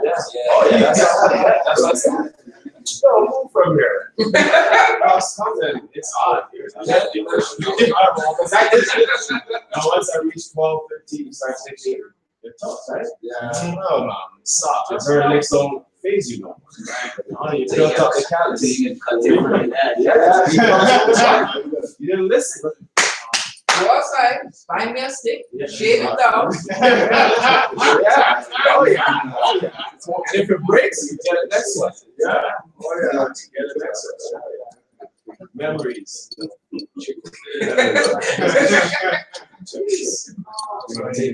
even got the wires. Yeah. That wire? Oh, that one's serious. Get licked. You're scratching everywhere. You know, unless you have that too. You gotta send me My dad used to have it on top. It's not where it's not where you're actually going. You're in your head. Right. Straight. Mom talk to you. Yeah, okay. No talk back after that. Saying it's not good for it's not good Different. But the principles I find it from, you know, like we were saying, principle, the first one leads into the second one. You get the first one, and then you automatically get a part of the second, you get the second, you get the third, and that's probably the way you set that up. It's perfect. Yeah, it's perfect. You did what you were doing. Yeah. Think this over, you Moors. February 1929. All sheiks, grand sheiks must prepare for the Prophet before he comes to visit them. Must see to it that all is clean and in perfection as far as comfort is possible, or otherwise don't arrange to have his presence. All members should pay from 25 cents to 50 cents weekly toward the emergency fund. This fund will increase so that it will soon amount to the grand sum of $1,000. That is if you are loyal Moors. The emergency fund goes into the bank. The treasurer will tend to the responsibility of seeing that the money is in the bank, yes, and under the name of Moorish Science Temple of America Finance. When needed, act according to the law pertaining to procedure of performing an emergency act. No head of any temple is to borrow from any member more than $5 to $10 unless by notification of the Prophet, the necessity for the loan. When any said temple desires to purchase property, they must first notify the grand body or the Prophet, and it must be purchased under the name of Moorish Science Temple of America or Noble Drew Ali. Any individual name should never be applied. I, Noble Drew Ali, am responsible for all finance, so therefore let I, the Prophet, know what is on me. Some of you have slipped and slipped drastically, so you had better lace up your shoes before I get there. Everything, every business transaction, or anything pertaining to finance is to be transacted in the name of Moorish Science Temple of America or Noble Drew Ali. We Moors must maintain a grand treasurer, just as in the days of our forefathers. Then you are a nation. Until then, you are nothing. The emergency fund is issued by no book, but by an emergency card punched according to contribution, then marked on the book. That is the law, and the law must live. The government is behind me, and I must get behind thee. For I must uphold and enforce the law. My mission is to save you Moors. The heads of all temples, grand sheiks and grand sheikess, must conform to the divine principles, love, truth, peace, freedom, and justice. They must live the life among the members and be loved even as the Prophet is loved. They must not practice the principle of segregation among any group in his or her temple. Let it be he or she that is head of any temple of the Moorish Temple of America, that if there should be any grievance that cannot be settled by the head, notify the Prophet at once. No member is to attend the attic chamber that has not lived a moral and clean life, and has not paid his or her dues or assessments, providing that he or she is working or able, cannot consider himself a Moor. But traders must be excluded from the books after having a fair trial by the head of their temple, and that must be sent to the grand body. And all members that are able to subscribe toward the uplifting fund, because it takes finance to uplift the nation. And those that are able and fail to act are not Moors but traitors to the cause and trust to their nation, and are not allowed to share in all the Moorish honors. And the penalty is embezzlement of the faith of our creed. All heads of all temples must observe these laws by the Prophet. Islam. Islam.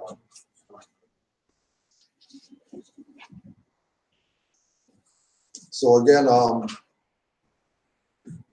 when we check the timeline, you see that there was a lot of house cleaning being done by Noble Jawali.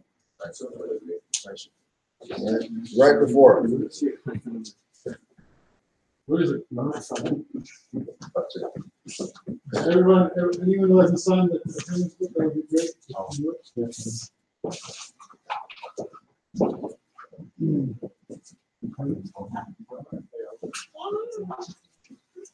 So just so we can put it out again.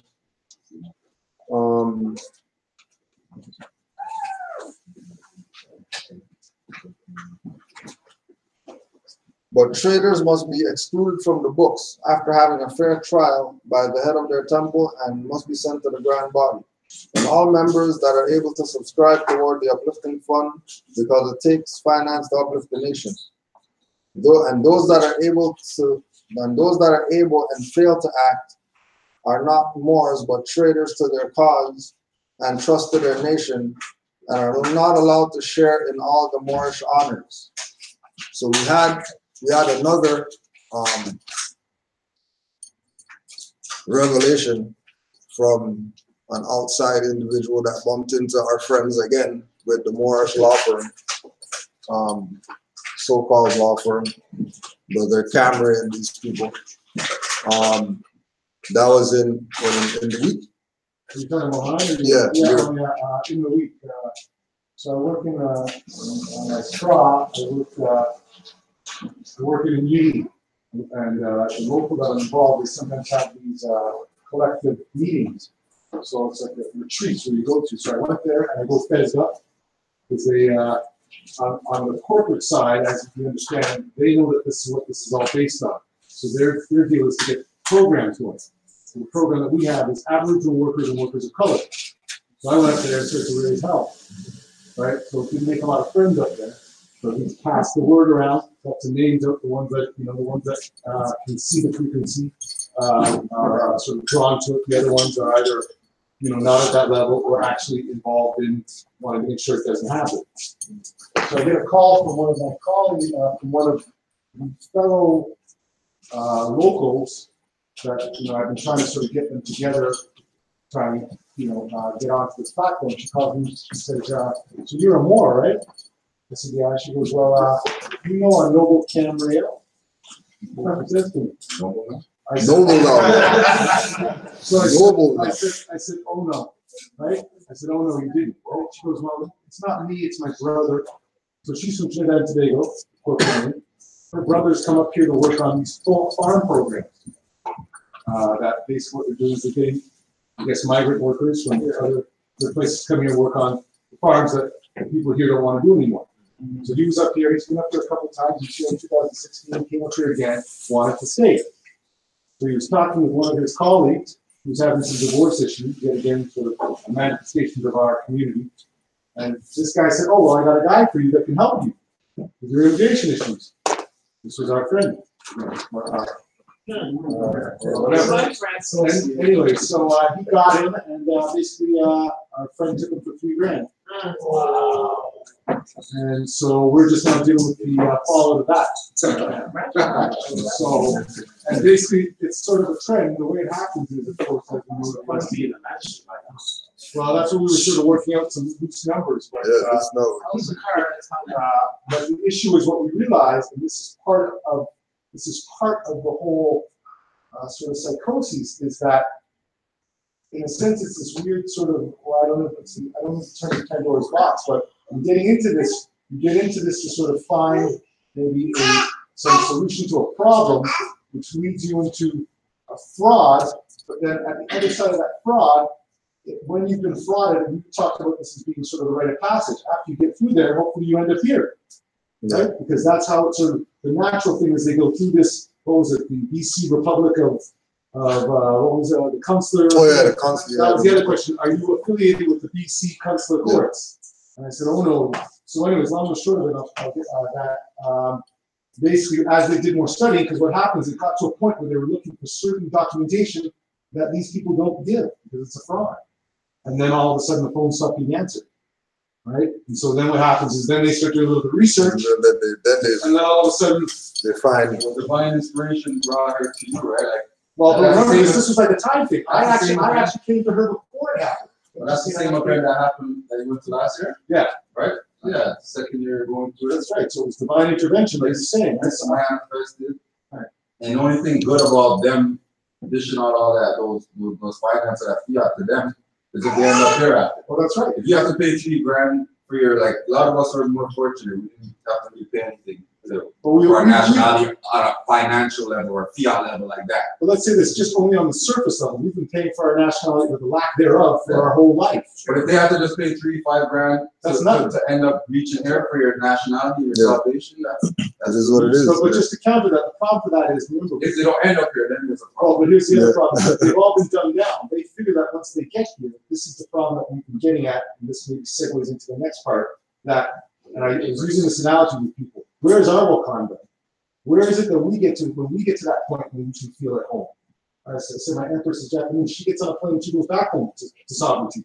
And then she starts speaking their language, her customs are there, there's a whole different feel. But we all go to the washroom, we all sleep, we all wake up. But she's at home. When she's here and she has a problem, she goes to her embassy. Where do we go? That's supposed to be here. But we're talking on national levels. You know what I'm saying? Like, where's our land? Our land is here. Right now it's being occupied on paper. But ultimately, how do we get to that next step? We meet here once a week. We should be walking in that. That's what we're talking about. The Moorish temple means that you are walking in the temple at all times. You are the temple. But we really only exist in this finite sort of flesh and bones, which really, as we know, is still the illusion as well. Right? So what we're looking to try and do is to start to move ourselves forward as a nation. This shouldn't be a room. This should be a building. There should be a land that when people need to go get healed, they go get healed. And families, I mean, we understand this, all of this stuff. We understand this is what the sorcery was about, breaking our family down, destroying the matriarch. Which is what got us here. It got everyone here. Right? We're having a funny one today on this. Prime Minister Trudeau talking about this Saudi lady who she was being I guess abused at home. So she barricaded herself in a hotel room and basically was crying out for human rights. And basically Trudeau was making this big appeal about how Canada is about human rights and women's rights. And I thought to myself, look at how crazy this shit is. Yeah. They're bringing people from somewhere else who knows what's really going on there. Because remember, they keep saying it's an alleged thing. So this means what's staged about it. We don't even know if the parents did anything wrong. She could just be, mad that they're not letting them smoke dope in the house or something. Really, right? How could you get? They bring her here under the whole public sort of war that Canada is doing its part for human rights and women's rights. Yet in their own country, there is a community and a nation of people that is enslaved. Yet we get up every day and go and still continue to keep this thing going. What I was saying to Cujo, what we were talking about is, and what you're saying is that, I use the Filipinos as a group and as a collective. When they're walking, They don't have any questions. None of these people have any questions about who they are or what they do. No Kulu is making fun of this because they all have their name. They have their national descent name, which brings them back into the fold of their nation.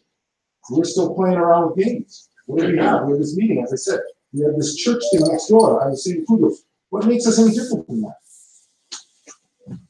What really makes us any different than that? Meeting up once a week, then go back to our shit.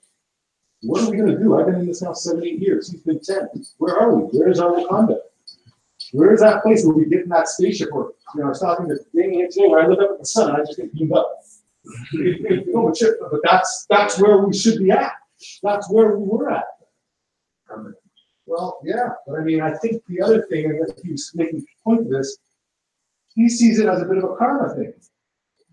We're struggling because we did some messed up shit. Now we're sitting around whining. Yeah. And the fact is that we get to this point where we think we got our nationality. That's just the beginning. That's really now we need to get the overalls on and start getting some more. You do some right to travel and you think that we did something. Well, this is what I'm saying. So we're looking to. Our kids travel either.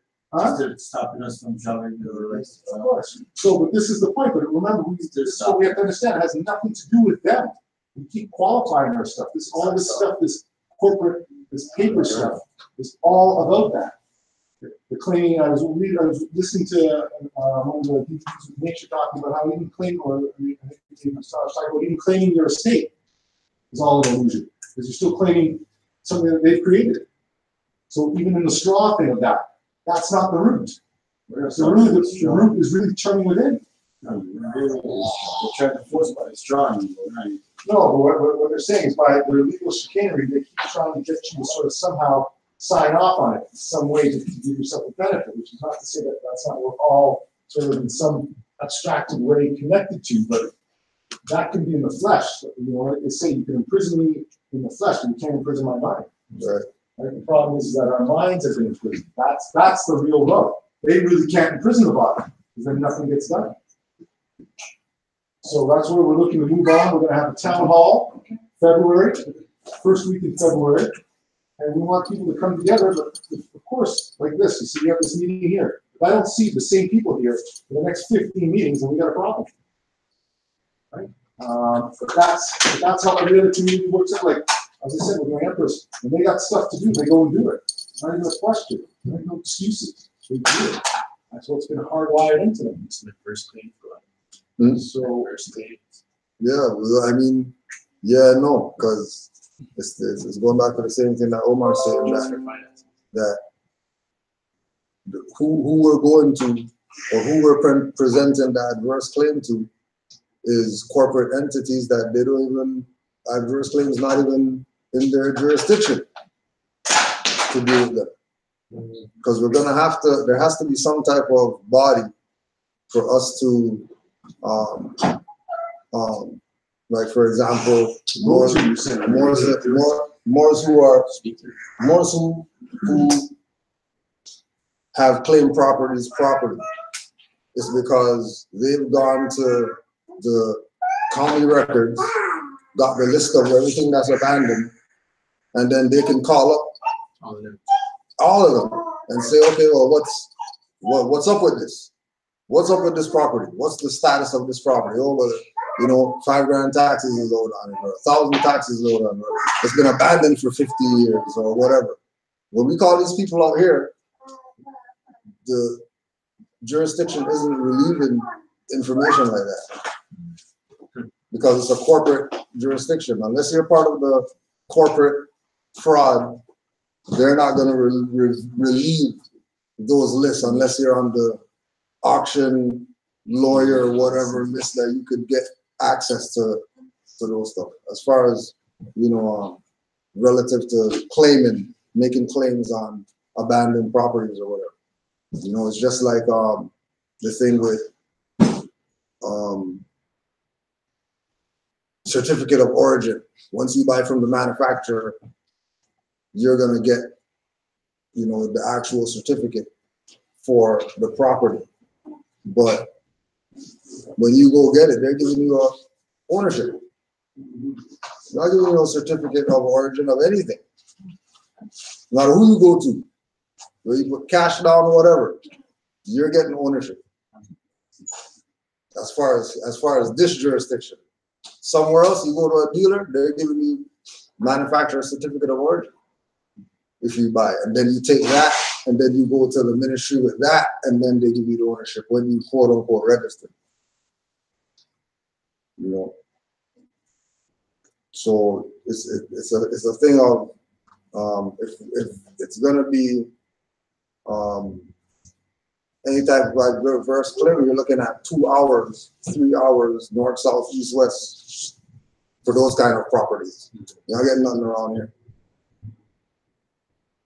You're gonna have to go to one of those jurisdictions that are still county level jurisdictions. But yeah, but again, going there means that now everybody who wants to use that property has to go there 2 hours, whatever. And like we said, we're here and we ain't getting people here. There's 20 minutes away.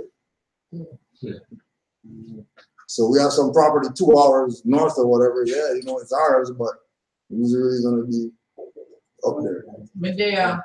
It's like it's a start though, right? Because you know there are a bunch of carpenters, there are a bunch of electricians, there are a bunch of plumbers. So by having a meeting to affect change the means or to do something different than we've been doing, we can plan. And the fact that people are there, that's more motivation than, you know, like if we can gather here, then we can gather there, and then we can do what we need to do. At least start it. It has to continue to grow, right? Because if we were to have that property there and put a clog in some corporations, you know, plans or then we say, okay, then we'll lease it to you for X amount of time and we get funds from that. But just to respond, I think it's a great idea, but as I think the Grand Chief is alluding to, and this has been part of our issue, this is only going to be affected in numbers. Because my brother here, Damien, says that person, what he sees is that's really, and this is what we're trying to see, it's about the eye. First of all, we have to be perfect in the eye. Then it's the family, the triangle, and then it's the community, the dual triangle. But until we can be perfect in the eye, or at least, you know, in that place, in that ascension in the eye, everything else sort of falls apart. That's what they've done. But usually it was the family that then protected us. Once they attacked the woman and got her out of the way, everything fell apart. The going for that kind of stuff and trying to do that, we're not there yet from a perspective of like people said, it's a way to get people to show up to this. And it's a great idea that you say, let's get people together. We've had talks like that, and then people don't show up for events. So that becomes a problem. So we realize that we have to change. We have to change our, you know, they say insanities do the same thing over and over again and expecting a different result. We have to change the way we do things. A lot of the way we do things is pathological because this is how we were sort of indoctrinated in this. This is what I was talking about. The brother next to you was talking about how Haile Selassie, remember you saying to me, brother, about how Haile Selassie had 2 gunmen come to shoot him. One gunman went to shoot him and the gun blew up in his face, right? And killed him. Is that what you want to say, brother? Yeah. So what I'm saying is, where I see this being is that once we start attaching the national or the mundane to the spiritual, excuse my language, stuff will just start happening. Property's just going to start coming to us. Yep. It's not about coming together to try and get some guys to do that. It's about living correct, and then everything opens up because it is all in the spirit. So that's where, as I say, I'm hearing you. That I think is part of our indoctrination too. Let's get together and work. I say it's much about getting together and doing love and truth and peace, looking after our families. Once that stuff happens, Granny will have ceded you 60 acres that she has up there. Some lost cousin that you don't know, or you know what I mean? Some grant. That's how it's going to happen. That's what they talk about us losing ourselves in the belief, and not understanding what the faith, which then would create the fruition. Right? We've lost that faith, that it is the soul and the spirit self that makes it really going to make this happen. That's why they've got us in the mundane. And they've got us in the pathology of the mundane and going to work for 5 days and having 2 days of rest. I'm convinced it's 2 days work and 5 days rest. That's what I'm really convinced of. On a certain level. Think about how we could really move our stuff ahead. Right? Firemen today, they work 3 days at 12-hour shifts, and then they have 4 days off. I know they're working 2 jobs. But I'm saying, and most of their time is sleep. But that's what we were talking about earlier, about working in places where you can actually get ahead in life. And you're not working on a treadmill that keeps bringing you down. You know what I'm Burning you up. See, they're not the phrase. That's very.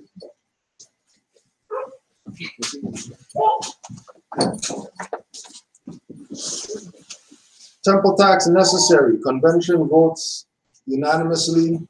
Tax paid monthly. October 1928.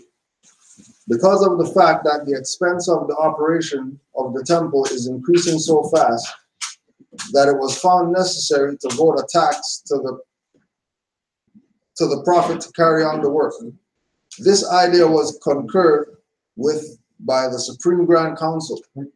This act is so arranged that it will not be a burden on any of the temples, but the prophet is very emphatic that it shall not be ignored.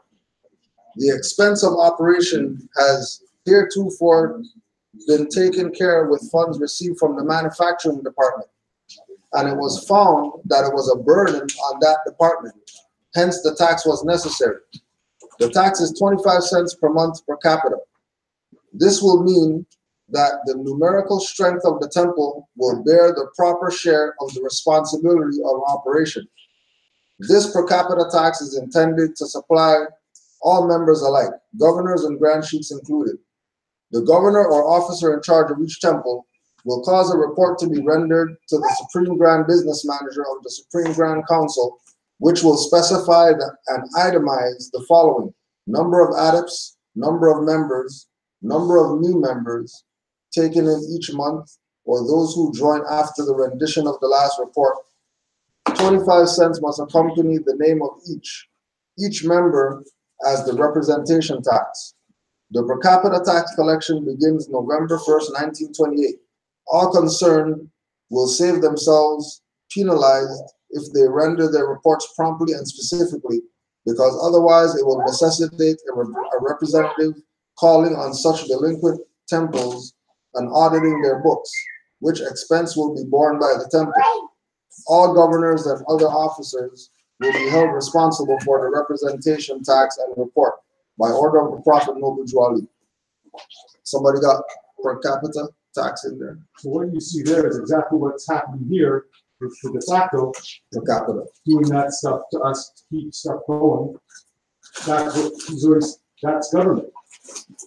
Or at least that's the infrastructure of government, of the people supporting their elected officials or their workers. And that's all that it takes, which is really your energy, right? Personally, in my mind, to go to the mint or go to a precious metal dealer and to get, ounce of silver for whatever it is, 20 grains, you can get it for $25, and to say, okay, 1 coin of silver for an entire month to bring to this temple. That's nothing. And then to hold that to say, okay, this is what we're gonna do, and we'll just do it for a year. Just let it sit there with whatever they're doing in their market, because they brought the prices down of these things just so they can keep stealing and reaping. That is real currency, and the value will go up, and we're providing the tax. Islam, just to say that, we've already done that here in the temple. Had coins, men selling coins. The issue is you're not going to be trading like that on the day-to-day of it. I know what you're saying about keeping it somewhere isn't an issue, but ultimately too, we realize that that's something on the side. But as I said, until I see you here next year all the time, then this is part of the problem, because if you can see how many people have come through this to take what they want and be gone, we wouldn't have 3 or 4 stores cover the amount of people in here. So that's part of it. Well, but we're saying, of course, like that, but what I think some of us have to realize, and when they're doing it for a minute, is that it's not going to be answered like that. The silver thing too was a bit of a fraud too, because ultimately we didn't come together. We got some silver, people walk around silver, but we didn't come together like that. No, my thing is like, it's a deposit, not a deposit. Not using it to function immediately, we're just putting it down. Yeah. Let Keep putting it down. Yeah. No, but I'm agreeing with you. We got a man who's saying put 10 grand down on a lot that was going to become a townhouse, and after 4 or 5 years, when that town, remember this was the Supreme thing, when you put 10 G's down about a lot, by the time it got to fruition, you could have 300 G's. But then you're looking at 10 people having to take out $1,000 and have that sit somewhere for 3 to 5 years, let's say. So some of us it's possible, to others it's not, right? But that does bear proof. But I think to me, it's more about trying to hopefully sort of do smaller steps. First, hopefully, right? Let's get a set of people that are showing up all the time. Get a set of people that are paying their dues and donations all the time. Let's start sort of doing small stuff. Start taking some of the cream off of that, but then do that, all the power to it. But because I haven't seen you here that much, brother, if you were to understand it, to lead by example. Well, yeah, but I'm saying if you're also understanding some of the history behind if you understand some of the history behind our movement in terms of how many other so-called Moors have been in here, not under what we call genuine sort of motives, you would understand that where we're at probably is a pretty good thing right now, just for the amount of people who try to undermine us. So you have to see stuff in context. Because yes, exactly what you're saying should be it. If that was the answer, logically, we would have finished. That was it. We would have been done. If they were respecting any of that stuff, we would have been done. That's the whole point that he's trying to show you, that all this stuff is already been laid out for us. It's about for us to wake up. From 500,000 to 800,000. Yeah, yeah. That's where we are now. And I'm telling you here today, we've got 17 people in here. 4 or 5 of them of us are what we would consider sort of, long-term people here. So we're saying we got 12 people out of 120,000. That's what we're down to. Yeah. That's not catastrophic. I don't know what it is. You got per capita? Yeah. Per capita, by heads, by the pool, as individuals. In the distribution of the interstate personality, persons legally entitled to take are said to take per capita, that is equal shares, when they claim each in his own right as an equal degree of kindred. There's that word again. That was back up love. Yeah. In contradistinction to claiming by right of representation. Capita, heads and figuratively entire bodies, whether of persons or animals, persons individually considered without relation to others, bulls, as distinguished from stirpes, or stocks or descent, or stocks of descent. The term in this sense may be part of the common phrases in capita per capita is derived from the superlative. So it kind of ties back to duality and the 5 principles, right? Each one, each in his own right have an equal obligation or responsibility to whatever is trying to be accomplished.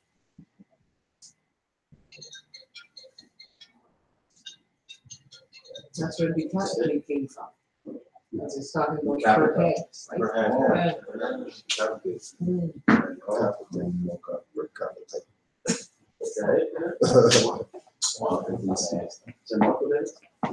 No, that's it, sorry.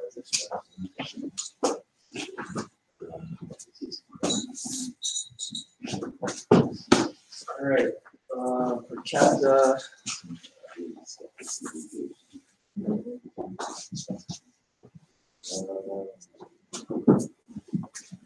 Per capita in the regular dictionary,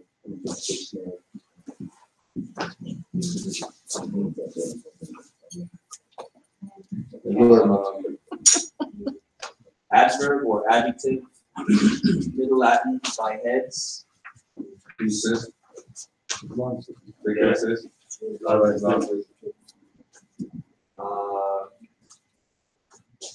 All right, so per capita, adjective, adverb or adjective, Middle Latin by heads, 1682. 1, equally to each individual. 2, per unit or population. By or for each person. The highest income per example, the highest income per capita of any state in the union. So that's it. All right, so because the fact that the expense of the operation was increasing so fast, they voted the tax in because at the time before the tax, the manufacturing department was paying all the expenses. But if you have 800,000 members paying their little 25 cents or whatever, then the manufacturing department's expenses could go to the manufacturing department, and then everything else is going to come from this in order for the thing to run.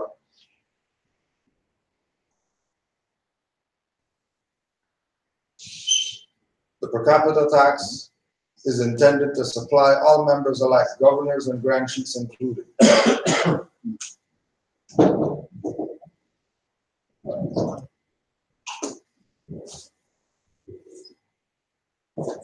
And then because of the obligation of this, now remember this is on top of the dues. Right? The dues is one thing, the per capita tax is separate. And then on top of that, emergency fund. So if we have all these people, and again, we already know, just like with here, if they say 25 cents per capita tax, it's probably going to be 25 to $1, depending on who, because some people might give extra. Some people might pay higher just because of what they're able to put, right?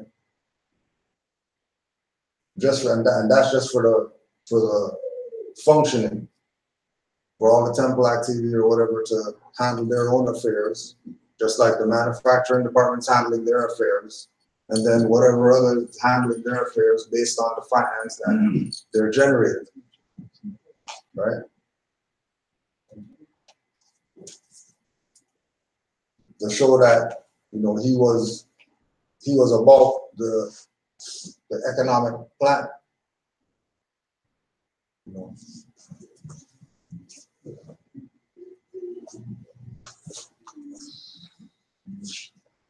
And when they said 25 cents or whatever, they weren't talking about some fiat notes or whatever. They were talking about Canadian mint.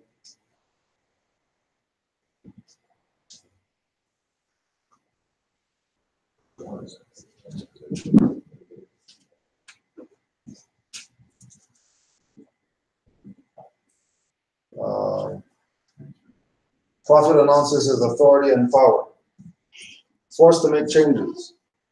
All governors and other officers of the Moorish Temple are hereby congratulated for their past loyalty and fidelity, for I know it will be the same in the future. Because of certain incidents that have arisen in some of the temples, which seem to come from the fact that there are those who do not know where the seat of power is vested, the prophet has ordered the following to be published. All authority and power of the Moorish Temple of America is vested in the Prophet Noble Juali and those whom he appoints to act as in the supreme body. The prophet has the authority and power to expel any officer or member of the Moorish Temple who willfully violates or refuses to comply with the rules in regard to branch Moorish Temple. And such suspensions and expulsions shall stand until in the judgment of the prophet, the members and officers shall have made satisfactory atonement. All officers and members of Moorish Temple of America and such rules and regulations of the Constitution shall be in writing and not at variance with any law of the city, town, or nation which the prophet shall declare a law. During this session of the convention, all rules, regulations, and laws of the Constitution and such as might be enacted and ordered by the prophet shall express and explain in detail, so there can be no doubt as to what is required of each and every officer or member of the organization.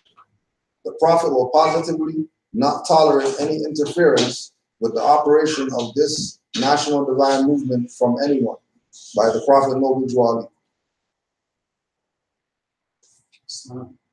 And again, with announcing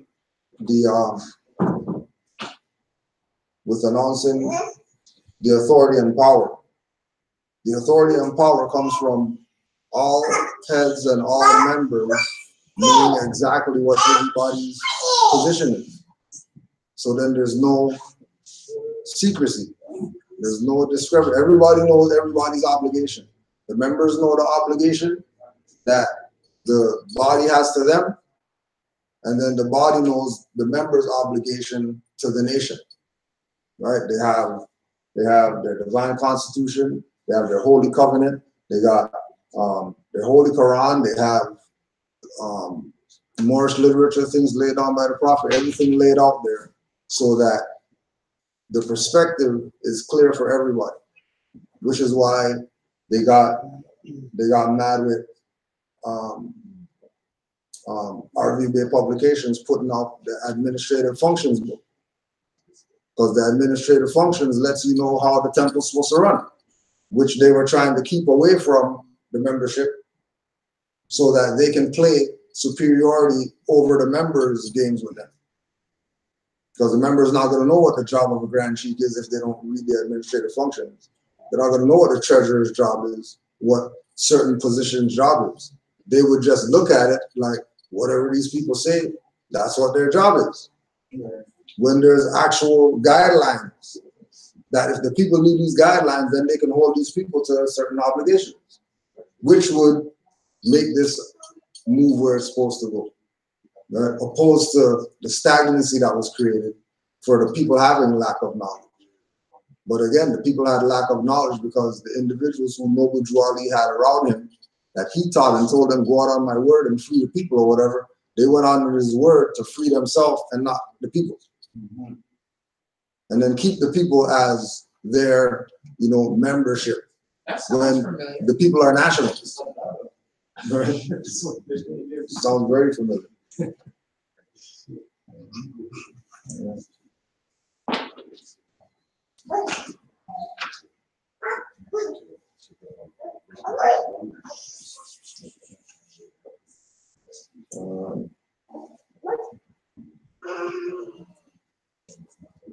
Political slavery, February 1929. Anytime a man or a woman fails or refuses to cast a sacred ballot at the polls, they separate themselves from all rights of an American citizen.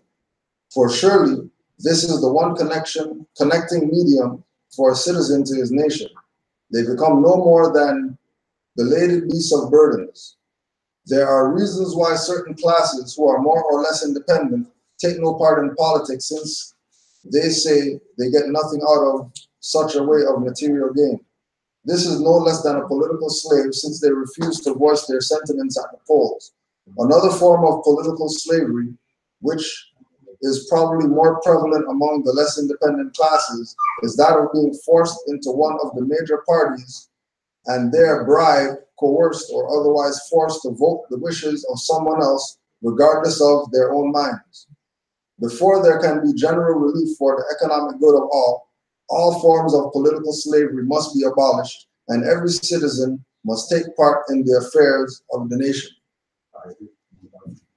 So again, going back to the idea of when Noble presented the Moorish movement to us with Moorish Science Temple, Old Canaanite Temple, Moorish Holy Temple of Science, flag, divine constitution, fezzes, turbans, and all these things, he was bringing us into nationhood. He wasn't bringing us into an organization that teaches this stuff, or he was bringing us into self-government. He was bringing us into recognizing for ourselves that we can handle our own affairs. We don't really need other people because we have our own heads that we can vote for, called Grand Chief, Grand Governor, wherever you vote for those people so you can have one. Just like state of whatever has the governor. And, Canada has a governor, and all these other jurisdictions have this specific body. Thank you.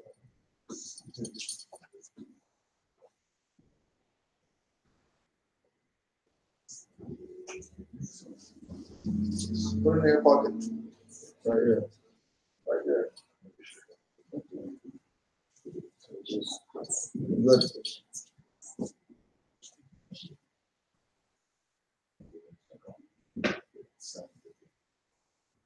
before there can be general relief for the economic good for all forms of political slavery must be abolished, and every citizen must take part.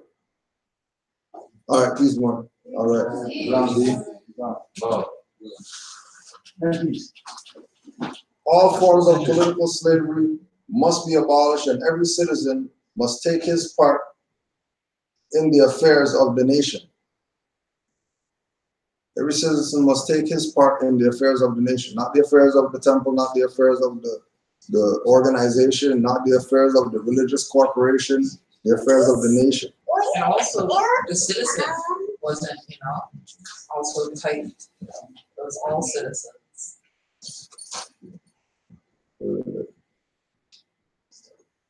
Go ahead. Sorry. And also, citizen wasn't made really definite. It was talking about all citizens. Right. Yeah. Now again, when we relate that to with the quote unquote ballots at the polls and whatever here, we have if we look at Parliament and all these people who came after us that have a seat in there now,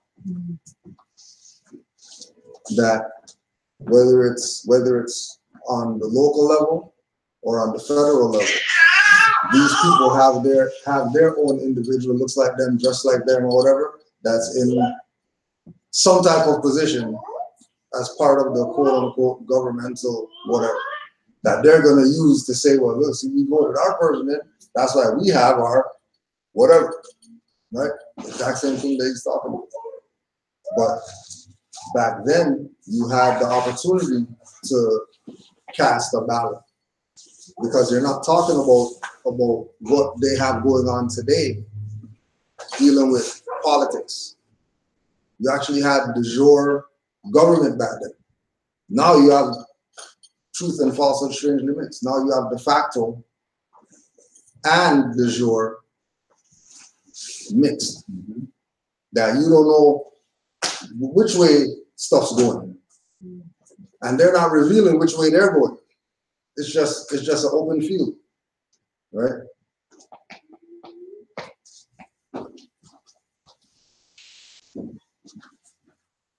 So that was some of the Moorish literature by Prophet Noble Juali. And then on top of this, of course, there's the Holy Quran of the Moorish Science Temple and the Mysteries of the Silent Brotherhood, 101 questionnaire, and of course, Divine Constitution, bylaws, and stuff like that.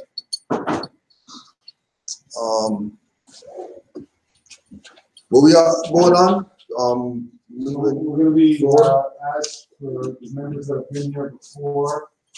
We're doing the meet and greet, continuing with the meet and greet, which is the evolution and manifestation of this Regency moving forward, which going us to be more genuine and national citizens from a perspective of trying to start to get an idea of where our members are, where they want us to go, and what sort of issues are going on in their existence. So we had started this probably about a month ago, where we've gotten a couple people in. Today we're going to do another 3 people. It's going to be Sheldon L, Cabana, and Nora. This is just a meet and greet. It's 10 or 15 minutes just to get an idea of taking on some information, and we're going to move forward, because we're going to be having a town hall February, the first week in February, in regards to where we want, how we're looking at this so-called year, whether we're talking about it from the fiscal year or from the profits solar return, or what are our plans for this year coming up?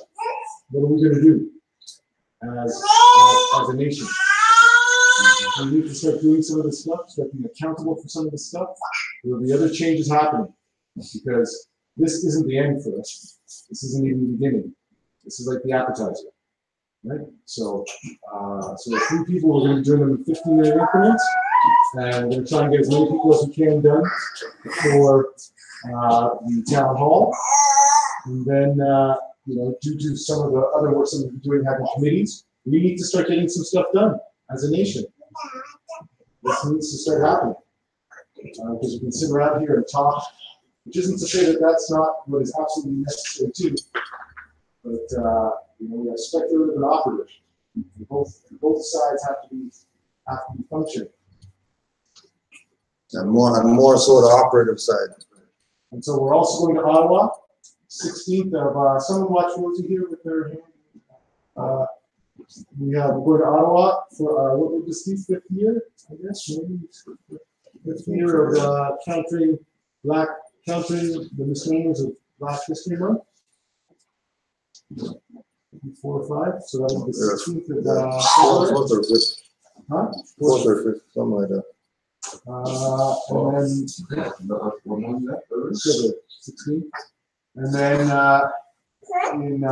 in conjunction with Moorish Culture Club, starting to bring back our culture, we've been doing our New Year, which is the vernal equinox. So that will be coming up in May. Some function we'll be doing. Sorry, March. Some function we'll be doing in March. Don't worry, it's a secret one. We'll be talking about it. Right, so those are the things coming up, and we will, as of next week, we will have our calendar filled up. There's going to start being every other Saturday, an open forum going on between 2 and 5. But as of next week, we will have the calendar done for the next 2 months. It's just What about Saturdays? Saturday, every other Saturday, which would be not the next week. Saturday would be the first, but we're having an administrative meeting then. But every other Saturday subsequent to next Saturday, we start to go from 2 to 5 here on Saturdays, and every other Saturday, and we can hopefully start getting some more stuff done. Because I think what the deal is with all of us is just the amount of time we're able to put into this as a collective. We have to start to expand that and get that going. Where we could have like off-year discussion. Yes, or more focused discussions or whatever. But anyways, we need to have more of that. And I think all of us who are here, who are in this stay, know that, you know, if I'm seeing this as a from 1 to 99, I'm saying we're at about 5 or 6 right now, or 7. Right? Or maybe, you know, whatever. Yeah. We got lots of work to do. I think it's time that we as a collective start putting ourselves together, start doing that. So getting rid of a lot of the sort of the loose threads and start becoming a sort of you know, a refined instrument as a collective.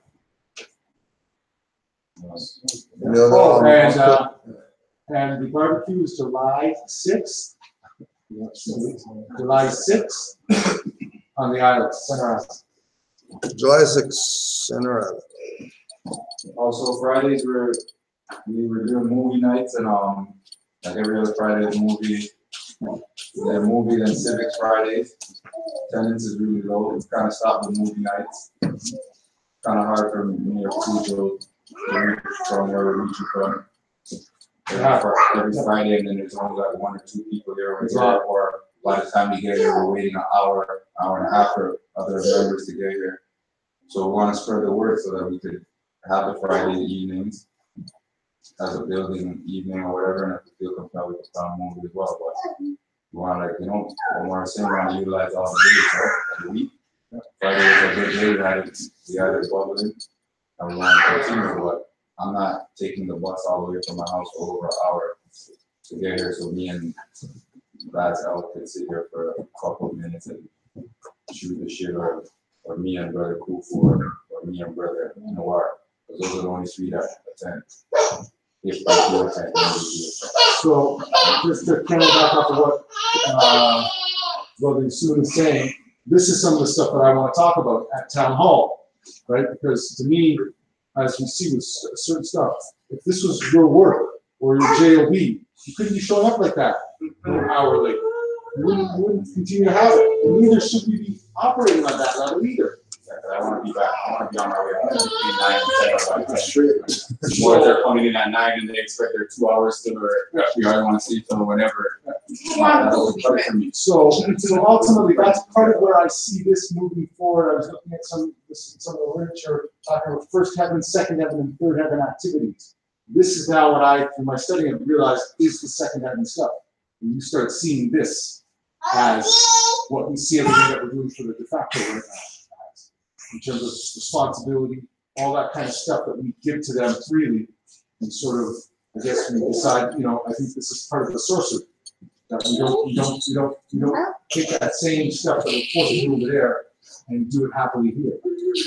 And that's where I think our whole sort of, that whole manifestation of, my time and, Jamaican time and all these kind of times. Those are times that really don't have to do, what about Moorish time?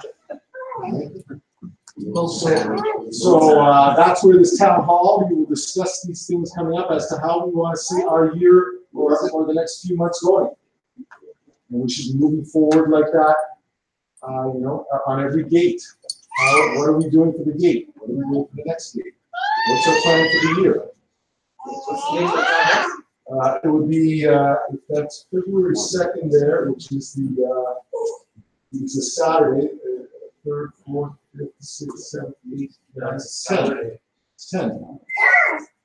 I'm looking at the 10th of February, which is a Sunday. So the second Sunday in February. Is that what you're saying? Yeah, maybe it could be the first. Wherever we're at. No, the first would be Thursday.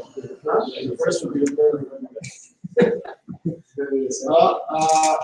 don't know what we want. Well, I was saying, I'm going on the 16th. I don't know, whatever, 3rd to the 10th. We decide that by next week. Yeah, I'm about to do something. I'm giving people enough of a warning to understand, so maybe we can come in. But I mean, at some point, at this point, whatever the date is, you gotta get to the date. Right? So hopefully that's what can happen. So I don't hear anyone saying that we got anything on that date. So basically what should happen is anything that comes up should be put secondary to this. Right?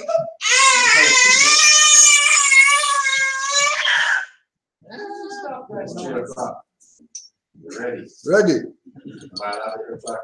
So right now we're at 3:15, so we're gonna do Brother Sheldon, Brother Cabana 3:30, and Brother Noah 3:45. So we'll just close out. Islam to all the Moors in attendance, Islam to the Moors online, and all the Moors worldwide. 5 on the left, 2 on the right.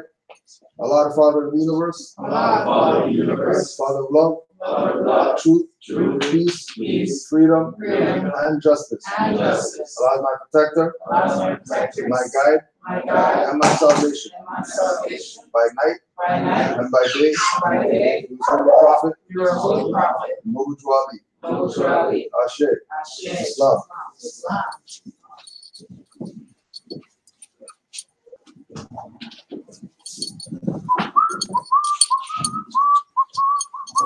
So we give you proper greetings. Yeah, I know. Is it good? Huh? Still. Still. Still in the house. Yeah, but Frank is a soy. The soybean. Huh? Is it soy though? Yeah, it's soy.